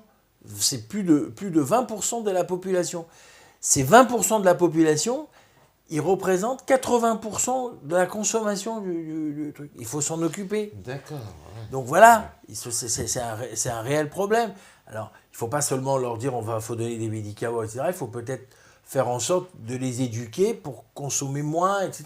Parce que c'est un problème. Alors, on ne peut pas les laisser tomber parce que ce sont des maladies graves, mais on ne peut pas non plus aboutir à une surconsommation. Ouais, Est-ce qu'on n'est pas aussi, un peu, nous, les patients, souvent un peu trop obsédés par les médicaments, ce qu'il appelle une surconsommation des médicaments. Bien sûr. Boulimie, un peu. C'est le mal français, je dirais. La surconsommation du médicament, c'est le mal français. On est des latins et on considère que face à une souffrance, on veut avoir la réponse médicament. Bon. Et un médecin qui prescrit pas beaucoup de médicaments, on dit il est pas bon, il est pas bon, il est pas bon, il m'a rien donné. Il m'a rien donné. Il m'a donné que du Doliprane, il m'a donné que de l'Aspégique. Mais c'est vrai que quand le médecin nous dit on dit mais il m'a rien donné. Donc on a besoin, voilà. Et donc tout ça c'est culturel. Bon, mais on pourrait développer, je sais pas moi, les activités sportives qui réduisent la consommation de médicaments. Et on peut imaginer des situations où la sécurité sociale elle créerait des lieux d'activité sportives, intellectuelles, de façon à ce que les personnes vont dans ces centres-là, consomment moins de médicaments, et du coup, tout le monde serait content. On réduirait le déficit, voilà. Est-ce que l'hygiène alimentaire, c'est pas aussi important? Est-ce que c'est pas un facteur qui est... Mais bien sûr, on dit toujours qu'on creuse sa tombe avec sa cuillère. Hein. Cette formule qui, quand on mange trop, quand on mange gras, voilà, tout ça. Donc ça aussi, ça fait partie. Voilà. Mais on prend le problème quand il existe. On n'essaye pas d'anticiper. Mais c'est parce qu'il y a des pouvoirs. Hein. Vous voulez réduire la consommation de médicaments, mais l'industrie, elle se dit... Ah oui, ça, elle n'a pas tellement envie, oui, c'est ça. Vous voulez dire, mangez moins, mais vous avez l'industrie agroalimentaire qui se dit, nous, on veut au contraire des colorants, on veut que les gens consomment de plus en plus. Hein, plus ils ont soif, plus ils ont faim, mieux c'est. Voilà, donc il y a des pouvoirs comme ça qui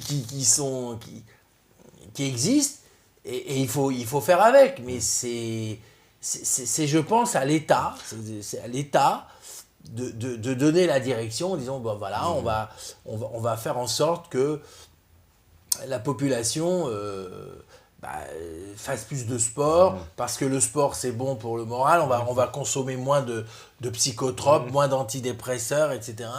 On va créer des conditions dans le monde du travail pour que les gens aient un bien-être au travail. Enfin voilà, il y a une autre façon de voir les problèmes. C'est, est-ce qu'on gère les problèmes ou on essaye de faire en sorte qu'il n'y ait pas de problème?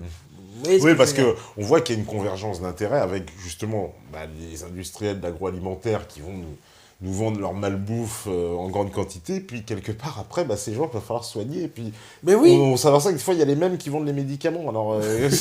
Non, mais c'est vrai, il y a des industriels qui s'en fichent de savoir, ils sont là pour vendre toujours plus de médicaments, plus vendre de surgelés et de la malbouffe, la consommation de tabac et la consommation d'alcool, et il n'y a pas véritablement de contre-pouvoir. Et bon, c'est au rôle peut-être des pouvoirs publics d'aider les gens à s'organiser en contre-pouvoir, pour contrebalancer les effets nocifs. Mais donc c'est un véritable... Sinon on va aller de pire en pire. Hein. Enfin, je veux dire, il ne faut pas... on dit toujours la planète est menacée, mais la planète c'est vaste, les gens ne se rendent pas compte de ce que ça veut dire. Mais moi je dis que c'est la vie, votre vie personnelle. De toute façon, les gens pressentent tout ça, ont l'expérience que voilà, c'est plus difficile. Oui, mais ils se sentent pas protégés. Ils se disent pas, voilà, moi je suis pas inquiet. Enfin, je veux dire, ils ont une inquiétude. Ah oui, il y a une inquiétude. Face en se disant, si demain je suis malade, comment je vais me débrouiller? Il est courant aujourd'hui de voir des gens, le cas que vous avez évoqué tout à l'heure, le premier, des gens qui ne se soignent plus. Parce que c'est un choix... justement des financiers, etc. On peut pas. Donc les gens se posent la question, si je suis malade, comment je vais faire? Si je deviens vieux, bon, j'aime être vieux, j'aimerais être vieux, voir mes enfants grandir, mes petits-enfants, mais il faut être capable d'avoir une vieillesse, entre guillemets, décente, que vous ne soyez pas pauvre. Alors vous avez la triple peine, hein. Vous êtes vieux, vous êtes pauvre et vous êtes malade. Bon. Donc tout ça, ça crée des inquiétudes. Et c'est le rôle, je dirais, des pouvoirs publics d'assurer... Voilà, je vous dis, c'est la mentalité des pays anglo-saxons. Les gens vivent heureux en se disant, voilà, j'ai pas de soucis, mon fils fait des études, il va trouver un travail. Si je suis malade, je vais pouvoir être soigné. Si je vieillis, je vais pouvoir trouver un lieu pour vivre ma retraite décemment. On n'a pas ça en France, hein. On n'a pas ce ressenti. c'est un peu chacun pour soi.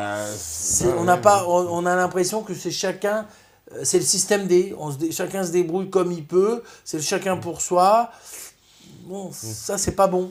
Et est-ce qu'il faudrait, j'avais vu aussi dans l'exemple des Pays-Bas, qui ont réalisé une espèce d'immense audit de tous les médicaments pour savoir vraiment ce qu'ils allaient rembourser ou pas. Parce qu'il paraît qu'il y aurait plein de médicaments aussi inutiles, un peu aussi, qui sont remboursés. Alors d'autres pas, justement, c'est un peu d'autres pas remboursés qu'il faudrait, d'autres non, mais il n'y a pas de cohérence. Qui ne servent à rien. Non, il n'y a pas de cohérence dans les remboursements. Ouais. Je peux vous dire qu'il n'y a pas de cohérence dans les remboursements. Il y a des médicaments qui sont qui ne servent qui sont des placebos, qui ne servent à rien, qui sont purement psychologiques, qui n'ont aucun effet et qui sont remboursés à 65% parce que il y a des pressions du labo, parce que il y a des connivences entre les pouvoirs publics, les industriels, etc. Et puis des fortifiants, par exemple, les vitamines et choses comme ça, qui ne sont pas remboursés. Et quelquefois, quand vous sortez d'une intervention chirurgicale ou que vous avez eu une grave maladie, je parle de cancer, d'une intervention chirurgicale, d'une occlusion, vous avez besoin de fortifiants, il faut les sortir de votre poche. Donc, on pourrait créer un système en se disant, quand vous êtes malade, après une intervention chirurgicale, vous pouvez avoir droit à des vitamines, à des fortifiants qui sont remboursés peut-être à hauteur de 50% ou pendant une durée d'un mois, à 100% après une intervention. Et là, on se retrouve dans des situations où vous ne pouvez pas être remboursé. Donc, il n'y a pas de cohérence. Le médicament, je vous dis franchement, moi j'ai écrit des livres là-dessus, c'est un grand bazar. C'est un grand bazar où on trouve tout et n'importe quoi. Des médicaments qui n'apportent rien et qui sont commercialisés et qui coûtent très cher à la collectivité. Des médicaments qui ne sont pas remboursés et qui pourraient l'être. Je donne un exemple d'incohérence. Les bas à varices, les chaussettes de contention sont remboursées 100%. Les médicaments contre les varices ne sont pas remboursés. Voilà. C'est comme ça. Ça a été décidé. Voilà. Un autre exemple, je vais vous dire, les pilules ne sont pas remboursées, l'avortement est remboursé. Les pilules contraceptives ne sont pas remboursées, l'avortement est remboursé. Donc vous avez des gens qui disent moi je ne peux pas payer une pilule, donc je peux un risque de grossesse. Et on rembourse le remboursement. Donc voilà. Donc il y a des incohérences, et ces incohérences-là, elles existent dans plein de domaines. Vous avez des médicaments pour la maladie d'Alzheimer qui ne servent à rien. Il faudrait les prendre au tout début de la maladie. Ils sont remboursés des fois à 65% ou des fois à 100%. Or, ils sont inefficaces, c'est purement psychologique, c'est pour dire voilà, on a fait quelque chose, et qui coûte très cher. Et à la collectivité, c'est toutes les personnes âgées qui en prennent et que ça ne sert à rien. Et ça entraîne même en plus des effets indésirables. Donc ça devrait peut-être revoir la situation. Et puis d'autres, on les rembourse qu'à 15%. Pourquoi ? Pourquoi pas 35 ? Pourquoi pas ? Bon. Et là, c'est là où on voit qu'il y a des lobbies, des jeux d'influence. C'est l'EFSAP, c'est ça qui... Oui, c'est l'AFSAP, c'est la Haute Autorité de Santé. Qui est souvent accusé justement de cette collusion un peu entre... oui, c'est flou, c'est très... Parce qu'on nous dit que ça tourne, on passe de l'un à l'autre, voilà. On ne sait pas trop... Et on ne comprend pas pourquoi un médicament, il est passé de 65 à 35% de remboursement. Bon, et donc le malade, il dit qu'il était bien avec ce médicament. Bon, voilà. C'est compliqué, c'est un vrai bazar, mais il faut avoir une logique, une cohérence. Et ça on s'aperçoit qu'il n'y a rien, il n'y a pas de cohérence. Je sais pas moi, il y a eu à l'époque, on a eu les vaccins contre la grippe H1N1 avec Roselyne Bachelot. Elle a acheté 45 millions de doses de médicaments. Oui. Ça a coûté très cher, on en a jeté les 2/3 à la poubelle. Bon, voilà, c'est un gaspillage énorme. Et d'un autre côté, il y a certains médicaments qu'on ne peut pas rembourser et qui peuvent être utiles. Voilà, c'est tout le système qui est pervers parce qu'il y a des luttes d'influence. On a vu aussi avec l'affaire du Mediator, ça fait beaucoup de bruit, parce oui. qu'on avait vu que les médecins, justement, avaient donné l'alerte apparemment depuis longtemps, Oui. mais personne n'entendait rien du côté des... Parce que on imagine très bien que le laboratoire, il va voir le ministre et dire nous, si vous supprimez ce médicament-là, on ferme l'usine. Et dans la région, c'est l'usine qui fait tourner la région. Et donc le maire et le préfet, le député du coin, il dit attendez, moi je vais avoir 500 personnes au chômage, les commerçants autour vont souffrir, c'est pas bon. Voilà, et je pense que c'est comme ça que les choses se passent. Hein. Vous devez gérer au quotidien, et c'est comme ça qu'on voit des incohérences. Dans le médicament, dans la politique de soins. C'est ça, faudrait vraiment qu'il y ait une espèce de chape de plomb qui sépare les décideurs, en fait, et les industriels, parce que le fait que ça se mélange comme ça, c'est... Faut pas rêver. Ouais, faut pas rêver. Faut pas rêver. Faut pas rêver. Non. Le pouvoir, le pouvoir politique, il dépend du pouvoir économique. Et donc, les industriels, c'est quand même eux qui financent les campagnes électorales. Si vous voulez devenir député dans une région, il faut faire avec les industriels. Les industriels, eux, ils disent si on vous aide pour être député, c'est pas pour nous faire des lois ensuite qui vont aller contre nous. C'est ça. Donc, pouvoir économique, pouvoir politique, ça va ensemble. Il faut pas. C'est pas nouveau. C'est depuis les forges et depuis le 19e siècle. Hein, Donc, mais le problème, c'est qu'aujourd'hui, vous avez affaire à des pouvoirs qui sont mondialisés. Parce que l'industrie pharmaceutique, c'est le big pharma, c'est mondial. Voilà. C'est mondial. L'industrie agroalimentaire, c'est mondial. En plus, les c'est banques, une industrie qui pèse incroyablement. Bien sûr. L'industrie pharmaceutique, elle est plus puissante que l'industrie agroalimentaire. Plus puissante que les banques. Ouais. Et donc, vous avez d'un côté des puissances énormes, mondiales, puis d'un autre côté, vous avez des gouvernements qui sont tout rikiki, quoi. C'est pour ça que quelquefois, c'est décevant. Moi, j'ai écrit des livres il y a plus de 8 ans où je dénonçais un peu la dérive de l'industrie pharmaceutique. 10 ans après, il n'y a rien vraiment qui a été fait. On a connu en 2008 la crise, le krach de la banque Lehman qui fait faillite. On revient pratiquement 10 ans après. Rien n'est vraiment changé. Il se prépare au deuxième krach. Et on nous dit, on va réguler tout ça, on va arranger ça, on va supprimer les primes, les traders. Bon, le monde continue. Voilà. Donc c'est pour ça que je dis, on dénonce, il y a des scandales, le Mediator, la vache folle, tout ça, mais le système continue. Oui, on voit, il y avait le vaccin aussi là, de Sanofi pour le papillomavirus. Non, pareil, il n'a pas d'efficacité. Il n'a pas une efficacité à 100%, il a une efficacité à 60%. Mais là, il n'y a pas eu d'effet indésirable. Enfin, je veux dire, on ne peut pas mettre sur la même chose le vaccin et le Mediator. Mais le Mediator, on savait qu'il y avait des risques et on continue. Bon, voilà, donc... Ouais, parce que quand les médecins alertent, ça fait pas... en fait, ils alertent, mais bon, on n'est pas obligé de le prendre en compte, en fait, au niveau de l'administration. Même si on en prend compte, ça fait contrepoids. Enfin, c'est pas assez puissant. Et puis, je vais vous dire, par exemple, le laboratoire Servier, par exemple, qui a souffert beaucoup en France, et il y a eu la mort de Jacques Servier, mais c'est une multinationale. Alors, en France, ça va pas, mais le groupe Servier, dans le reste du monde, il est très florissant. C'est ça le paradoxe. Donc, ils se disent, bon, nous, à la limite, la France, ça représente très peu dans le chiffre d'affaires du groupe. Donc, voilà, on s'en fiche. Et les laboratoires comme Pfizer, Sanofi, etc., ils disent, bon, nous, si ça ne va pas en France, si on nous fait des lois contre l'industrie, on ira ailleurs. Enfin, voilà. Ah oui, oui. Donc c'est ça que je veux dire. Le pouvoir, il est disproportionné. Vous avez d'un côté un État, 60 millions d'habitants, et puis vous avez une multinationale qui vit sur 1 milliard d'habitants. C'est pas la même proportion.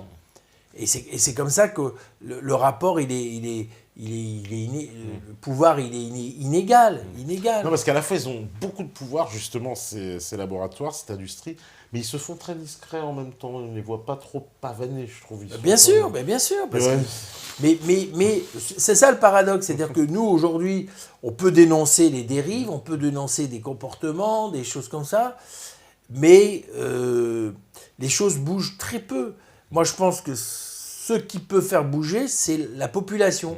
Si les gens se mettent à faire des manifestations, une rébellion, une résistance à ça, l'industriel qui dit « Ah ben moi, si on n'utilise plus mes produits, il faut que je réfléchisse », ça prend. Mais il ne faut pas compter sur l'État pour que les choses changent, puisque l'État, le pouvoir politique et le pouvoir économique, ils sont cousins germains, quoi. Je veux dire, Ou alors, il faut des hommes politiques non corrompus. Oui, qui ont beaucoup de courage. Qui ont beaucoup de courage. Allez, je vais prendre les questions.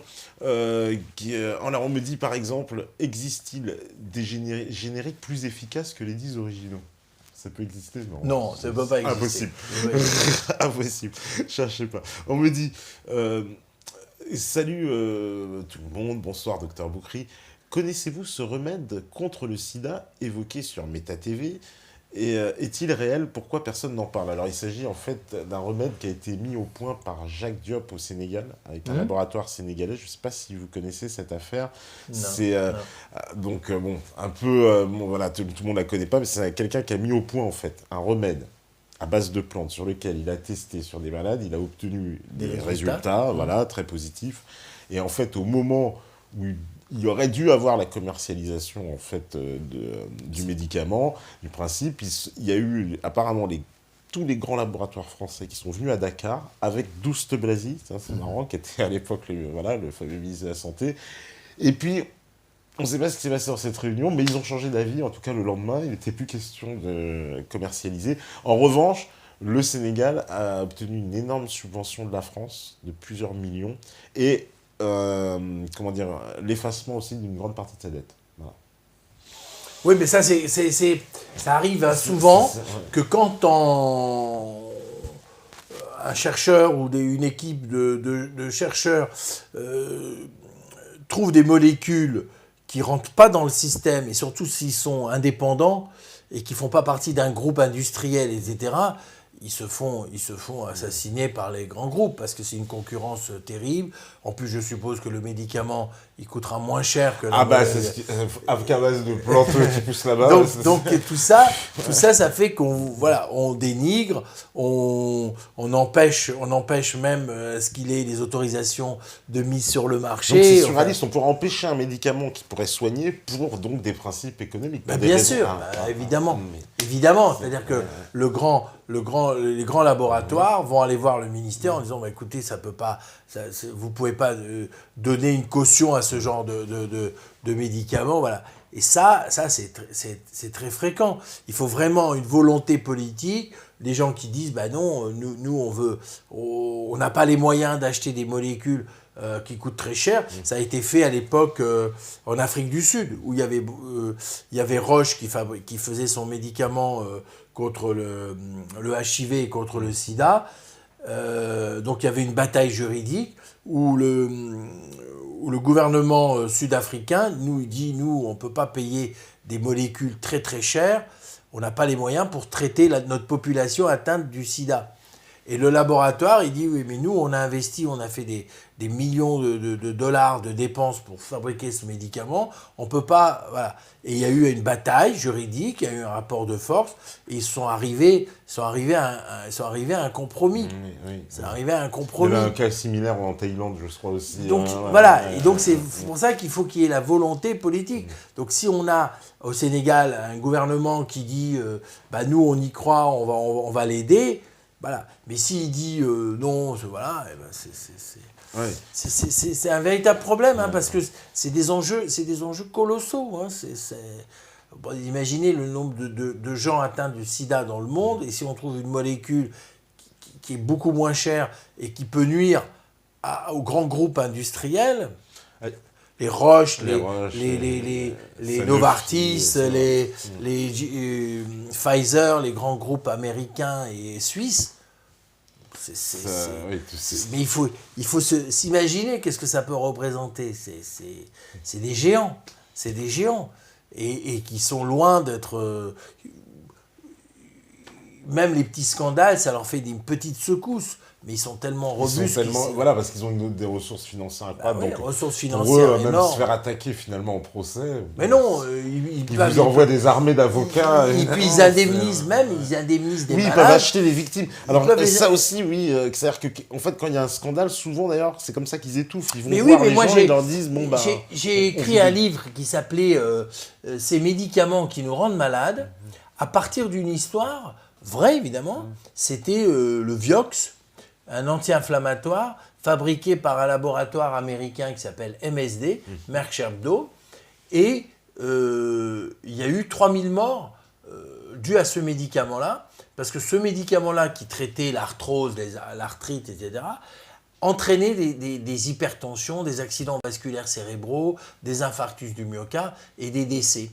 Et ben, le laboratoire a indemnisé les familles des personnes victimes de ce médicament-là pour étouffer l'affaire. Voilà. Mais les indemnisations, ils avaient gagné tellement d'argent que... Oui, voilà, ils arrivent avec une somme indécente et puis les gens... Voilà. Voilà. Et donc on dénonce un scandale, mais ce scandale, il est vite étouffé par des questions d'argent, et le laboratoire, il existe toujours encore, il progresse, il continue sa vie. Oui, et puis en plus, comme on connaît les liens, par exemple, les laboratoires qui investissent aussi massivement dans les médias, bon, du coup, mais bien sûr. Je suis TF1, que j'ai comme client, voilà, ça d'office, j'ai sûr. pas envie de m'embrouiller. Bien sûr. Donc du coup, bon, on n'en parle pas de cette affaire-là. C'est évident, c'est évident. Je veux dire, il y a des rapports d'intérêt, il y a des conflits d'intérêts. Moi, je peux vous dire que j'ai écrit ce livre sur les génériques. Il y a eu des émissions où je n'ai pas pu passer, parce que je pense que comme il y avait des laboratoires qui faisaient des campagnes de pub sur les génériques, on dit bon voilà. Et donc dans les rédactions, on dit on ne peut pas inviter quelqu'un qui dénigre les génériques. Ouais, et pour le coup, ça empêche justement qu'on dénonce. C'est pour ça que ça met si longtemps bien sûr. Il y a quelque chose. Mais après. Bon, voilà, et des fois on écoute même le PDG de M6 qui dit moi, je veux pas de reportage hostile à mes clients publicitaires. Ah, il l'a dit, on voit les choses sont claires. Oui, il a dit, moi, voilà, vous pouvez parler de plein d'autres choses, mais moi, mes clients, c'est ceux qui font nourrir ma boîte. Donc, si j'ai des produits pour le lait, du fromage, etc., vous ne devez pas faire d'un reportage sur mes clients. Voilà. Donc, si les voitures, il y a une marque de voiture, mais il y a un défaut de fabrication d'une voiture, faites pas de reportage là-dessus. On n'en parle pas.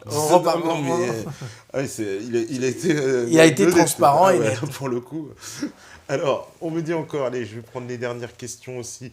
Alors, lors de mouvements sociaux, le corps médical et paramédical n'est quasiment jamais réuni et inaudible. À mon sens, à cause de l'ordre des médecins et des syndicats, chaque parti défend son existence. Qu'en pensez-vous ? C'est vrai qu'il n'y a pas d'unité entre... non. On est une communauté où il y a, disons, 80 000 médecins, il y a à peu près 120 000 médecins en France, mais entre les hospitaliers, les médecins hospitaliers, les médecins libéraux, dans les médecins hospitaliers, vous avez les chefs de service, les agrégés, les assistants, les chefs de clinique, les internes, etc. Dans les professions, les médecins libéraux, vous avez les généralistes, les spécialistes, le secteur 1, le secteur 2. Voilà, on est complètement morcelés et on a des intérêts divergents. En fait. Et on a près de 7 ou 8 syndicats pour 100 000 personnes, quoi. Donc c'est très morcelé. Et tous les gouvernements jouent sur notre division. Vous avez les médecins libéraux, puis vous avez les médecins salariés, vous avez les médecins des dispensaires, vous avez les médecins... Voilà. Et du coup, les intérêts sont divergents. Et du coup, il n'y a pas... Et ça, donc c'est pour ça qu'ils imposent comme ça, mais cette bien politique. sûr, Hein, dans bien sûr. dans la Et c'est santé. comme ça Ouais. qu'ils font signer des accords sur des conventions médicales où vous devez faire ça, avec un règlement tout simple. Hein. Je crois qu'il faut qu'il y ait 2 syndicats sur 3 qui signent pour qu'on Et puis, soit d'accord. D'accord, et ça passe. Ouais. Même s'il est minoritaire.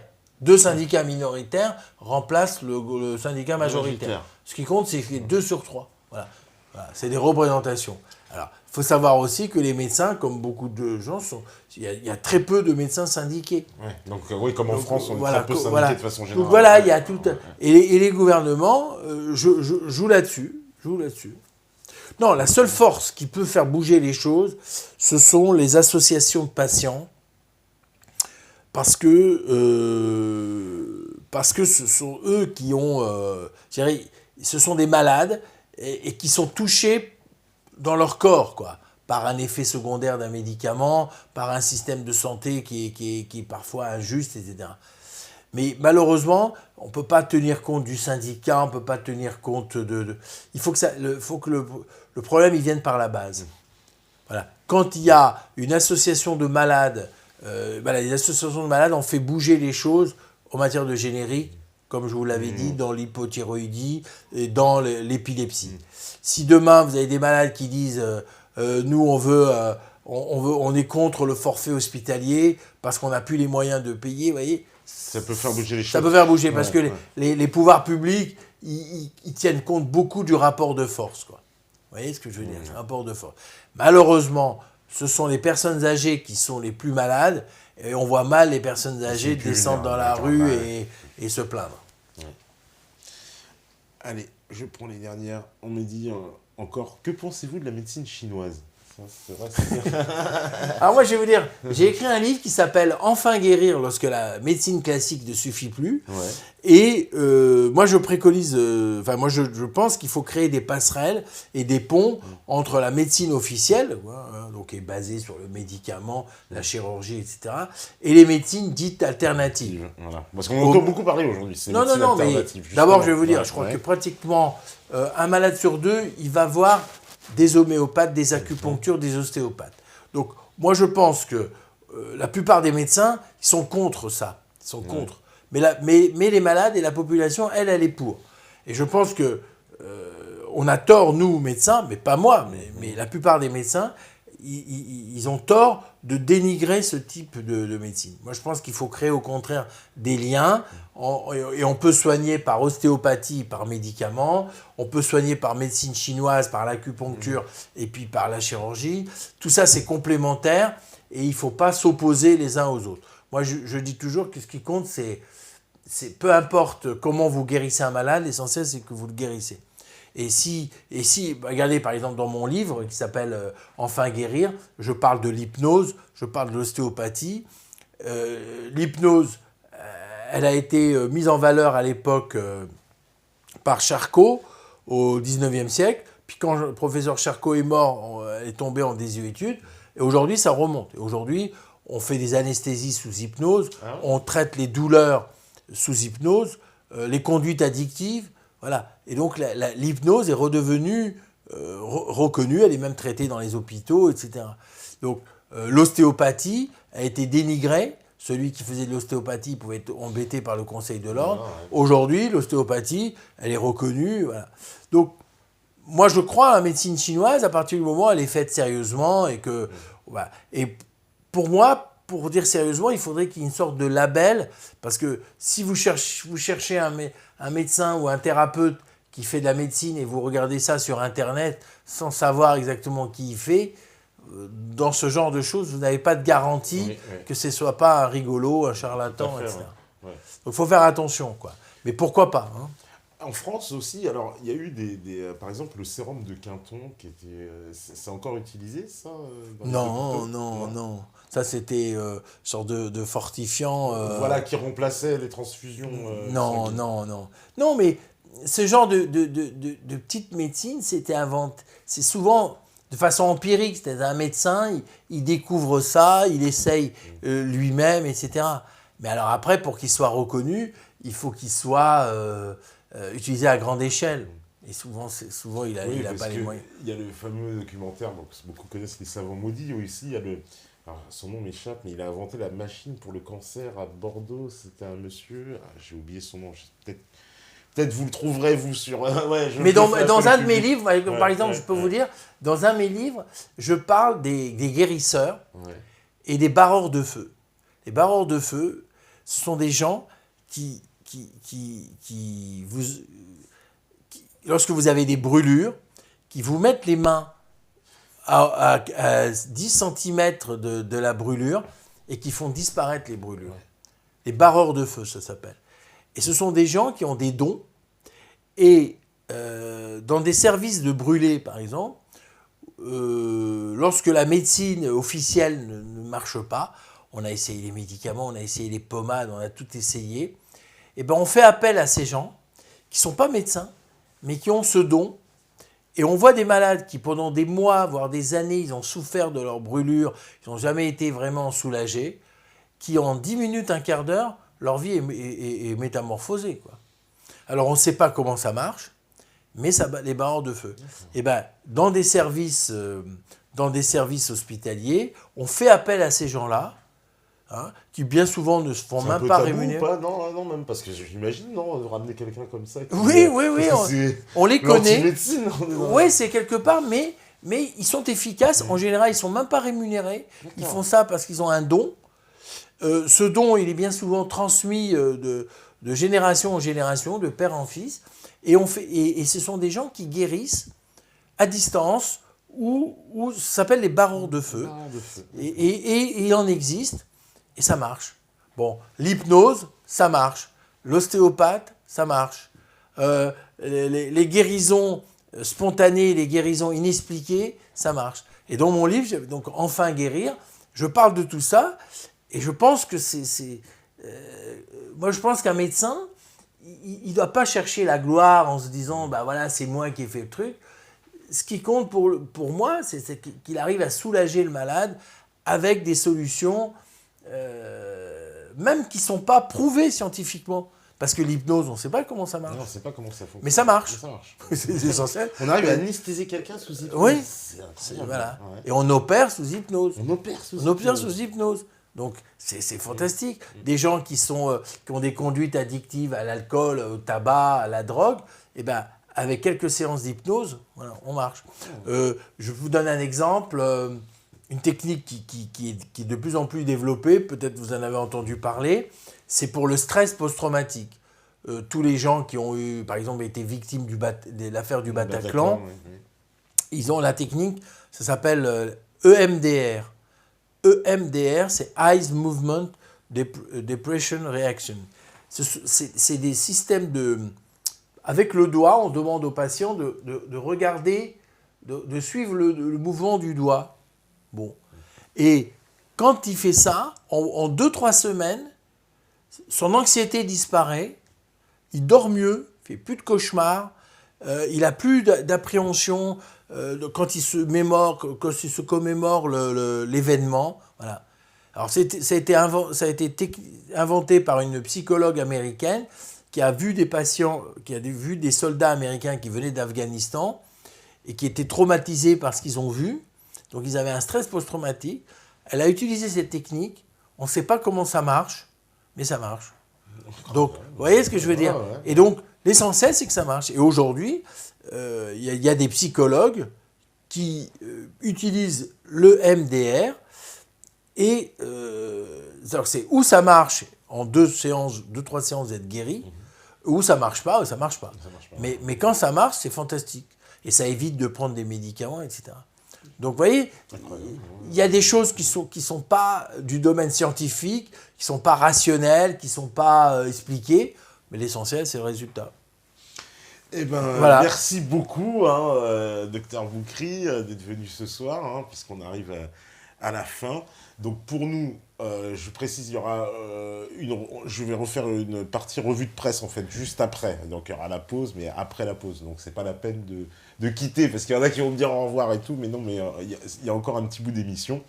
Et en tout cas, merci d'être venu. Et voilà, beaucoup. vraiment grand plaisir. La régie, on se dit à tout à l'heure. Elle est prête, la régie, c'est parfait. Et je vous dis à tout de suite sur Meta TV. À vous, la régie.